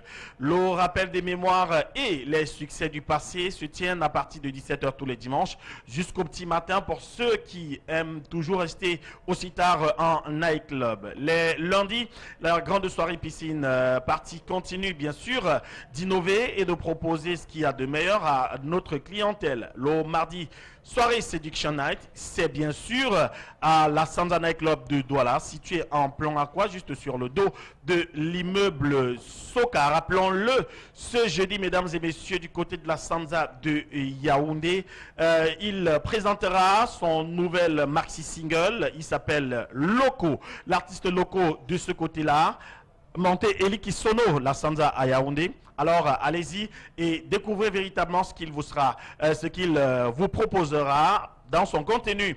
À Douala, l'Olmec se fera la semaine d'après, mais cette fois-là avec un artiste international dont je vous le dirai ici de par un titre d'un extrait de ses chansons.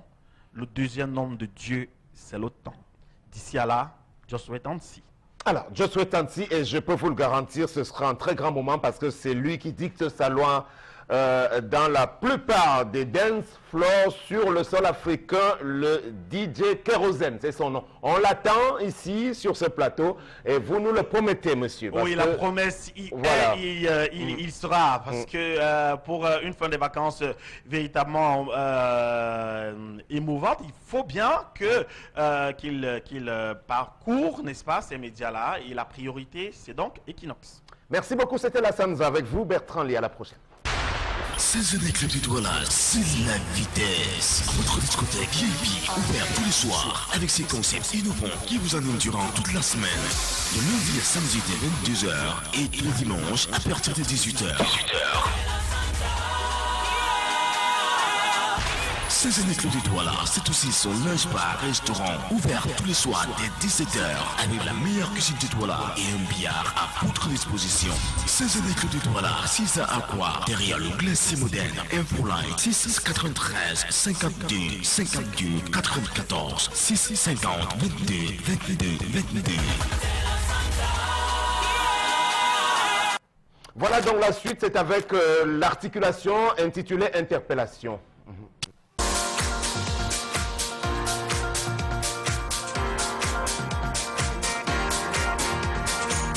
Moi, je ne suis pas content du tout. Il y a des choses que l'État a promis, ils n'arrivent pas à faire, comme les routes. Les routes ne sont pas finies. Et le stade Mispo ici, là, quand on a dit qu'on devait refaire à zéro, vraiment, ça n'a pas été fait. Vraiment, moi, je suis désolé pour le pays. Il faut que l'État essaie de voir ça. Vraiment, j'étais une fois, regardez le match de...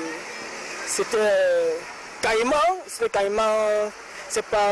J'avais oublié, c'était Caïman à Saint. En montant, mon pied a failli tomber dans un creux sur l'escalier et j'ai vu quelque chose qui a bougé. Moi, je savais que c'était le bois qui était à l'intérieur. Il faut dire la vérité. Il faut détruire ce stade construit. Et moi, j'ai dit à l'État, les stades qu'ils ont construits, là, ici, là, ce ne sont pas les stades, ça. Ce ne sont pas les stades, c'est les stades des entraînements de la première division en France. Ce ne sont pas les stades, ça. Construire les bons stades pour que la population puisse apprécier.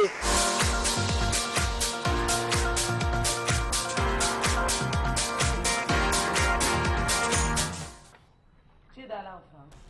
Il parlait là comme si là, là, Voilà, je dois rappeler que le stade dit de la réunification fait partie de ces stades qui ont été construits en 71, en prélude à la Coupe d'Afrique des Nations de 72, la seule que nous avons abritée à l'époque, et qu'il doit faire l'objet d'un réaménagement. On nous l'a dit, c'est avec des gens qui viennent du Canada. Mais ça n'a pas encore commencé, hein? Ça va commencer comment? Et je suis d'accord, d'avis du compatriote, ça c'est un stade à reconstruire. Quand on dit travaux de réflexion, ça veut dire qu'il y a un impact qu'on va revoir, mais non, ça c'est archi faux. On doit casser tout et recommencer. Donc c'est un nouveau stade en fait qu'on va construire là. Donc, on le fasse pour 2019 ou alors pour tout à fait autre chose, hein? Moi je souhaite que le Cameroun demande calmement à la CAF de lui donner la coupe en 2021. Mais là la Côte d'Ivoire est déjà positionnée pour 2021. Ah bon, là alors ça veut dire qu'en 2023 si c'est pas possible on laisse. Très bien. Charles Hamel. Sam Séverin, il a fait tout ce que je pensais. Tout va. Pour moi, je dis les histoires de réhabilitation, les histoires de montée. Vraiment qu'on ne se trompe pas. Les génies engagent. J'ai bien peur qu'on est encore en train de tromper le chef de l'État et qu'il risquerait de tomber encore dans une honte toute but. Pourquoi? Pour la simple raison que si le chef de l'État avait le temps, je l'invite, je lui servirais de guide pour l'amener d'abord ici à Mbappé-Lépé, qui commence par aller voir le stade de Mbappé-Lépé. Je l'amènerai au stade de Nisport, qu'il essaie de voir. Je vais lui montrer comment ça fait. Alors, Charles, comment on peut tromper un chef d'État? Moi, je me suis étonné. Hein. Est-ce qu'il se balade? C'est le Camerounais le plus informé. Même s'il ne peut pas se déplacer, il peut décider. On vous a dit tout à l'heure que le cabinet civil bloque les informations. Non, un président, s'il veut se renseigner, il aura les bonnes informations. Ça veut donc dire qu'il se laisse tromper. Il se laisse tromper. Vous dites, Sam, on était jeunes. J'ai vu le président Aïdou venir voir ce qu'on appelle, que vous appelez marché central et que nous appelions à l'époque marché Lagos. On jouait tout petit. Un jour, c'est les aînés qui lisaient les journaux. Ils ont vu l'image parce qu'ils lisaient Cameroun, tout et autres. Ils disaient, bon, on a vu leur geste qui n'était pas normal, on a vu le gars qui est venu là avec ce qu'on appelait Citroën, la bête de canard. Donc de manière vraiment, il a commencé et ces gars nous disaient banaliser. Justement, un dimanche matin, ils disaient jouer les enfants. Bon, c'est après qu'on s'est rendu compte que peut-être que, et plus tard que nos aînés nous expliquent que maintenant c'est le président Maïdou qui est venu regarder la construction du marché central. Et il a fait la même chose à son loulou. Il a fait la même chose pour les maisons de parti. Donc vous invitez le président Biya aujourd'hui. Son guide. Je vais lui faire voir. Parce que ce qu'on lui fait voir là, c'est les images de 1930. Après 1972, c'est les images de 2000. Je vais lui faire voir les vraies images. Il ne faut pas qu'on le trompe. Il ne faut pas traverser toute la barrière. Il ne faut pas. Non, c'est pour donc vous dire que si le chef de l'État veut vraiment ne pas se laisser tromper, qu'il vienne, on va l'amener. On termine finalement. Même le stade de Yaoundé qu'on a réaménagé a encore quelques insuffisances. Oui, il y a des insuffisances. Mais maintenant, où je vais quand même apporter des réserves sur ce qui a été dit par notre compatriote, c'est que assimiler notre contexte à celui de la France, je crois que c'est quand même un peu osé, parce que même les stades qu'on s'engage à construire, quand on nous parle de construire des stades dans 6 villes, notamment des villes comme Bafoussam, des villes comme Garoua, voilà, on parle de stades de 60 000 places. On doit s'inspirer du modèle, en fait, de l'histoire de la Grèce qui a organisé les Jeux Olympiques à Athènes. Aujourd'hui, quand vous faites un tour, même sur le net, vous regardez des investissements qui ont été faits sur le plan infrastructurel, vous vous rendez compte qu'il y a des sites qui sont abandonnés parce que aujourd'hui, avec la situation même économique de la Grèce, qui a contracté d'énormes crédits pour l'organisation de ces Jeux Olympiques-là, ils n'arrivent même plus à assurer la maintenance de ces sites-là. Ça, il faut, pour chuter, il faut peut-être, oui, mettre des infrastructures, mais surtout pour la suite, il faudrait pouvoir rentabiliser. Quand on va installer un stade de 60 000 places à Bafoussam, quand on n'est même pas sûr d'avoir 300, 400 personnes lors des matchs. On n'a même pas un championnat local qui est vraiment digne de ce nom. Franchement, je trouve que ça peut être quand même aussi un peu de gâchis. Voilà, on va passer à la suite. Tendance ne dira rien sur interpellation parce que nous courons après le temps. À présent, tout à l'heure avec notre invité, il était question de quelques soucis qu'ont les dames à pouvoir se maintenir en très bonne forme relativement à leur santé au niveau de leur intimité. Alors, on a une belle solution par rapport à l'une des dernières questions d'ailleurs que j'avais posées à notre médecin. On va donc aller évoquer la crème anti-vergéture. Saviez-vous que 40 à 50% de la population est préoccupée par les vergetures? Heureusement, il y a Vergiturof.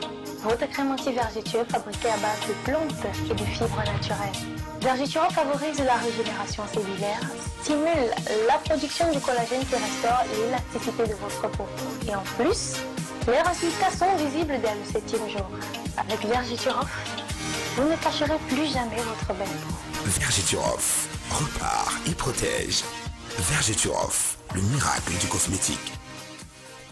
Voilà, il est donc question de parler de Vergiturof. C'est un produit miracle, vraisemblablement, pour lutter contre ces vergetures-là. Et pour en parler, nous accueillons Joyce Maeva et Madame Medjom Mariette sur ce plateau. Bienvenue, bonjour.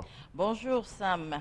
Alors, c'est quoi Vergeturov, vraiment, d'entrée de jeu, comme ça? Comme son nom l'indique, Vergeturov. Vergeturov, c'est une crème qui élimine efficacement, j'insiste sur le terme efficacement, contre les vergetures sur l'ensemble du corps. Il est également à noter que Vergeturov est sur le marché camerounais depuis quelques mois et se comporte d'ailleurs très bien.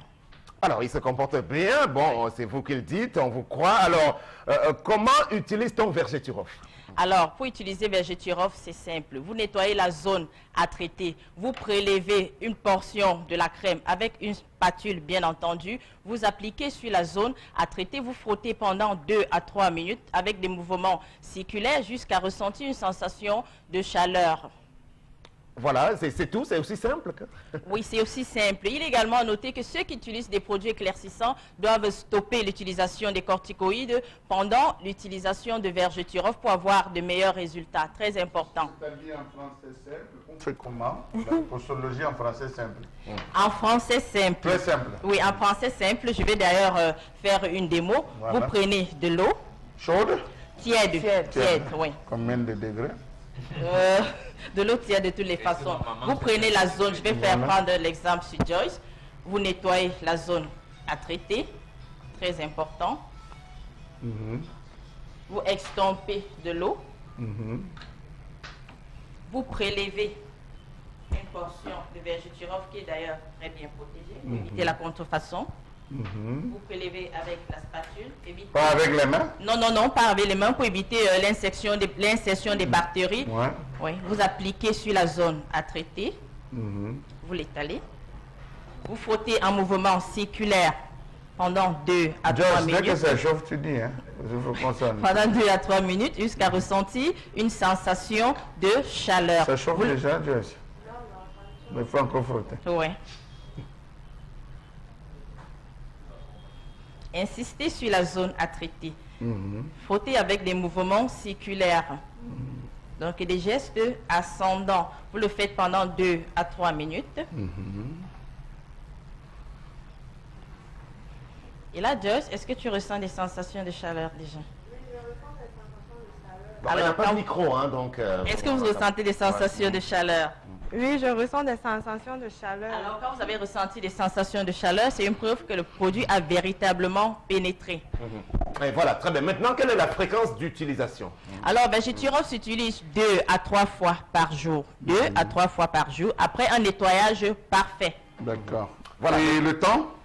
Le temps pour voir les végétaux partir? Les résultats, on les a après une semaine. Une semaine? Oui, mais seulement si vous avez utilisé par le passé des produits éclaircissants, vulgairement appelés Johnson, les résultats, vous les aurez peut-être après 10 jours. Mais si vous n'avez pas utilisé de produits éclaircissants, les résultats, vous les voyez après 7 jours. Il est également à noter que vous devez filmer avant et après pour mieux apprécier les résultats. Alors, ceux qui ont les creux, là, comme des fossés, les creux, parce qu'il y a des végétaux qui ont véritablement des creux, très prononcés. Oui, avec Vergeturov, vous avez le résultat. Plus de soucis. Maman, ça coûte cher parce que je vais acheter pour moi. Non, c'est pas non, ça ne coûte pas cher, tendance, ça ne coûte pas cher.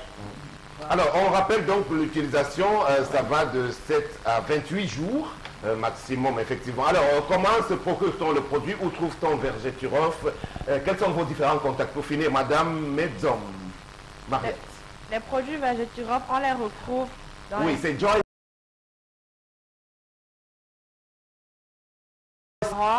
Dans le supermarché, marché central, dans la parfumerie Moutak Dabo et Fashion, à Garoua, au marché central, dans la parfumerie Kaka, à Gaoundéré, au Carrefour Tissu, dans la parfumerie Bito, à Bertois, au marché central, Famille Boutique, à Ebolova, au marché central, dans la parfumerie Abdou, à Balmayo, au marché central, dans la parfumerie Nadouma. Alors, je vais continuer. On les retrouve également à Douala et Yaoundé dans les magasins, tous les magasins Santa Lucia, dans tous les magasins Yaoundé et dans tous les marchés de Douala. Très bien, merci beaucoup. Vous rappelez les contacts, madame? Oui. Les contacts? Oui, nous répondons aussi. 694 88 84 57 676 05 10 06 676 05 10 06. Voilà, merci beaucoup. C'est affiché au bas de votre écran. C'était donc l'espace Vergeturov la crème anti-vergeture entre 7 et 28 jours, 4 semaines maximum, et vous éliminez complètement le phénomène des vergetures chez les femmes. Saviez-vous que 40 à 50% de la population est préoccupée par les vergetures? Heureusement, il y a Vergiturof, votre crème anti-vergetures fabriquée à base de plantes et de fibres naturelles. Vergiturof favorise la régénération cellulaire, stimule la production du collagène qui restaure l'élasticité de votre peau. Et en plus, les résultats sont visibles dès le 7e jour. Avec Vergiturof, vous ne cacherez plus jamais votre belle peau. Vergiturof repart et protège. Vergiturof, le miracle du cosmétique. Voilà la suite du Zénith. On va vers la dernière ligne droite avant la conclusion. Tout à l'heure, on prend quelques petits messages avec vous, Megui. Voilà, donc Monsieur Fania Douala nous dit à propos du Sénat et d'autres organes budgétivores, laissons que ce gouvernement satanique, c'est fort comme mot, hein, meurt de lui-même. On y arrivera et tout sera remis à plat. Voilà. La suite, mais les messages qui sont à caractère pas très gentil, on ne les accepte pas à la télévision, donc ne nous mettez pas en difficulté, soyez polis, de ne pas formuler des choses qui sont impropres à la diffusion télévisée. Voilà. Pas d'insultes, soyez polis, argumentez tout simplement. Voilà. Le problème du Sénat est la vieillesse de ses membres, tout comme celui du gouvernement. Comment voudriez-vous qu'à l'âge de la retraite, les choses changent avec la réflexion qui diminue? Qu'est-ce depuis Village? Il y a aussi problème d'orientation politique. Le chef de l'État a refusé de leur assigner leur rôle principal d'encadrement des collectivités territoriales décentralisées. Voilà, merci beaucoup Megui. On va prendre mille et un tapis au pas de course. Hein, le concept Salaka qui est avec nous aussi ce matin. Dans ce programme du Zénith Constellamine, bonjour. Oui, bonjour Sam Séverin et déjà bonjour à tous ces nombreux clients du concept Salaka qui accueillent encore ce mercredi matin la deuxième ligne droite de cette grande campagne du côté bien sûr des magasins Mille et un tapis. Alors je tiens déjà à vous rappeler, chers téléspectateurs, que le stock des Pentium 4 a été épuisé. Le stock des Pentium M a été épuisé et ce matin nous allons commencer la vente de ce matin bien entendu avec le nouveau stock des ordinateurs complets Corps de Dieu. Et vous n'avez que 2 semaines pour avoir un ordinateur complet Corps de Dieu à 45 000, des laptops et bien sûr plein d'autres articles. Et à l'occasion bien sûr de la célébration de mes 1 an de plus qui aura lieu ce 20 août 2017 à Yaoundé, parce que la fête se passera du côté bien sûr de Yaoundé, je vais accorder encore 2 semaines de réduction exceptionnelle à tous ceux qui vont appeler. Je dis bien 2 semaines de supplémentaires de réduction à tous les clients qui vont appeler jusqu'au 27 août 2017. Vous aurez droit à des réductions exceptionnelles pour arroser bien sûr la célébration de mes 1 an de plus prévue ce dimanche 20 août du côté bien sûr de Yaoundé. Alors tout d'abord avant donc de lancer la vente de ce matin, je tiens déjà à rappeler à toutes les femmes, vous l'aviez demandé, vous l'aviez réclamé, retenez qu'à partir du mois d'octobre 2017, le concept Salaka va vous vendre, bien entendu, des cheveux indiens et péruviens grâce au soutien de notre nouveau partenaire, le numéro 1, la grande maison Fess Hair, qui vous permettra, bien sûr, à partir d'octobre prochain, d'acheter les vrais cheveux indiens et péruviens. C'était donc la grande information de ce matin et l'occasion de dire déjà bonjour à sa directrice générale, la grande dame de Fess Hair, du côté, bien sûr, de Bonamoussadi. Alors ce matin, nous commençons directement la vente par les tissus d'ameublement. Vous les avez à 1000 francs le mètre.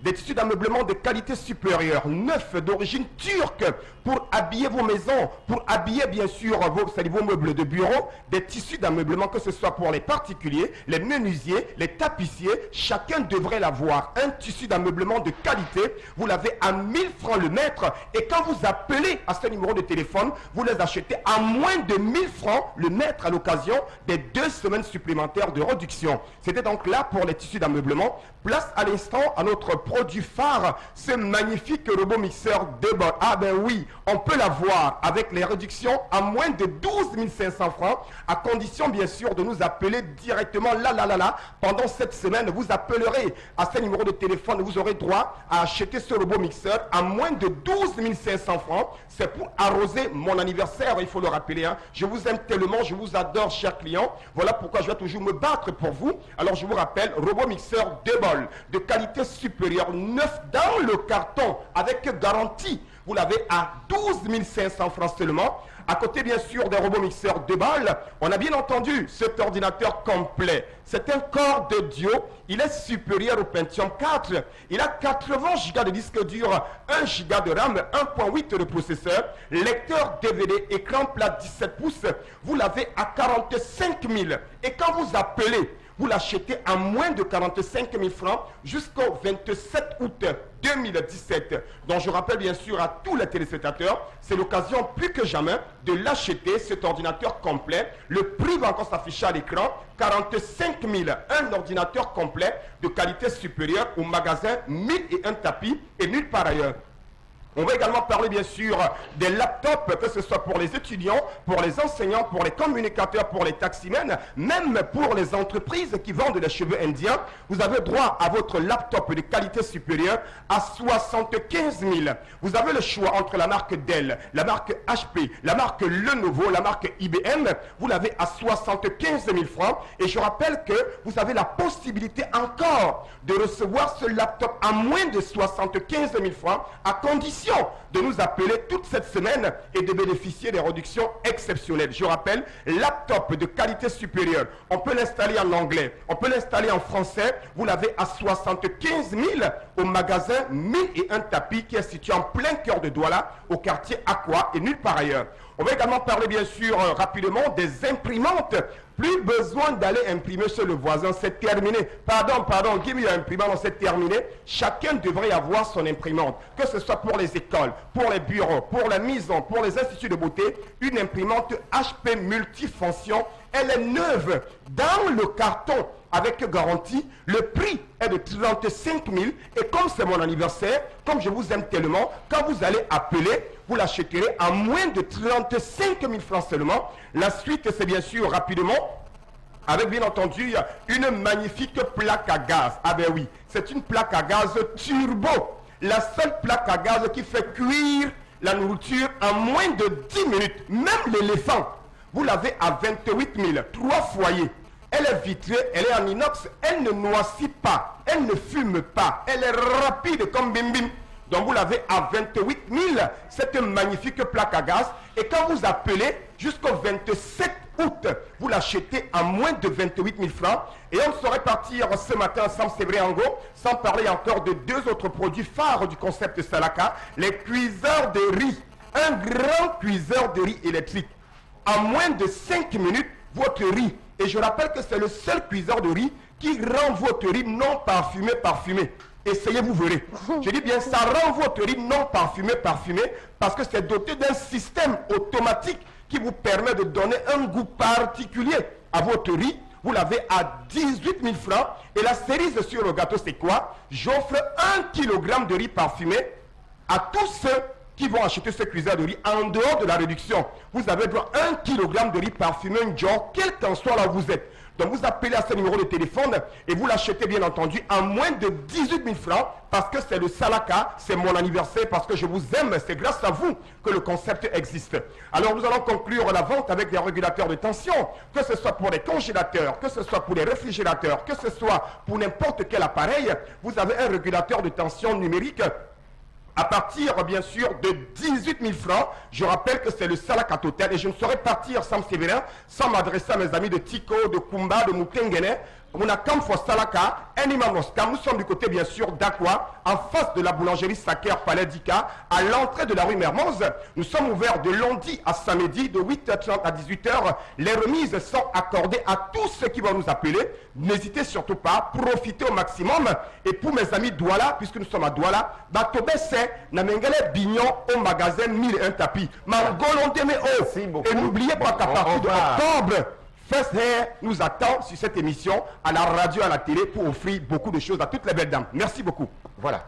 On va donc aller prendre les conclusions. Je dois rappeler quand même que en matière de transport urbain et interurbain au Cameroun, puisque nous sommes en période de vacances, c'est totalement difficile avec les pluies aussi qui ont commencé à s'abattre. Nous sommes en plein mois d'août.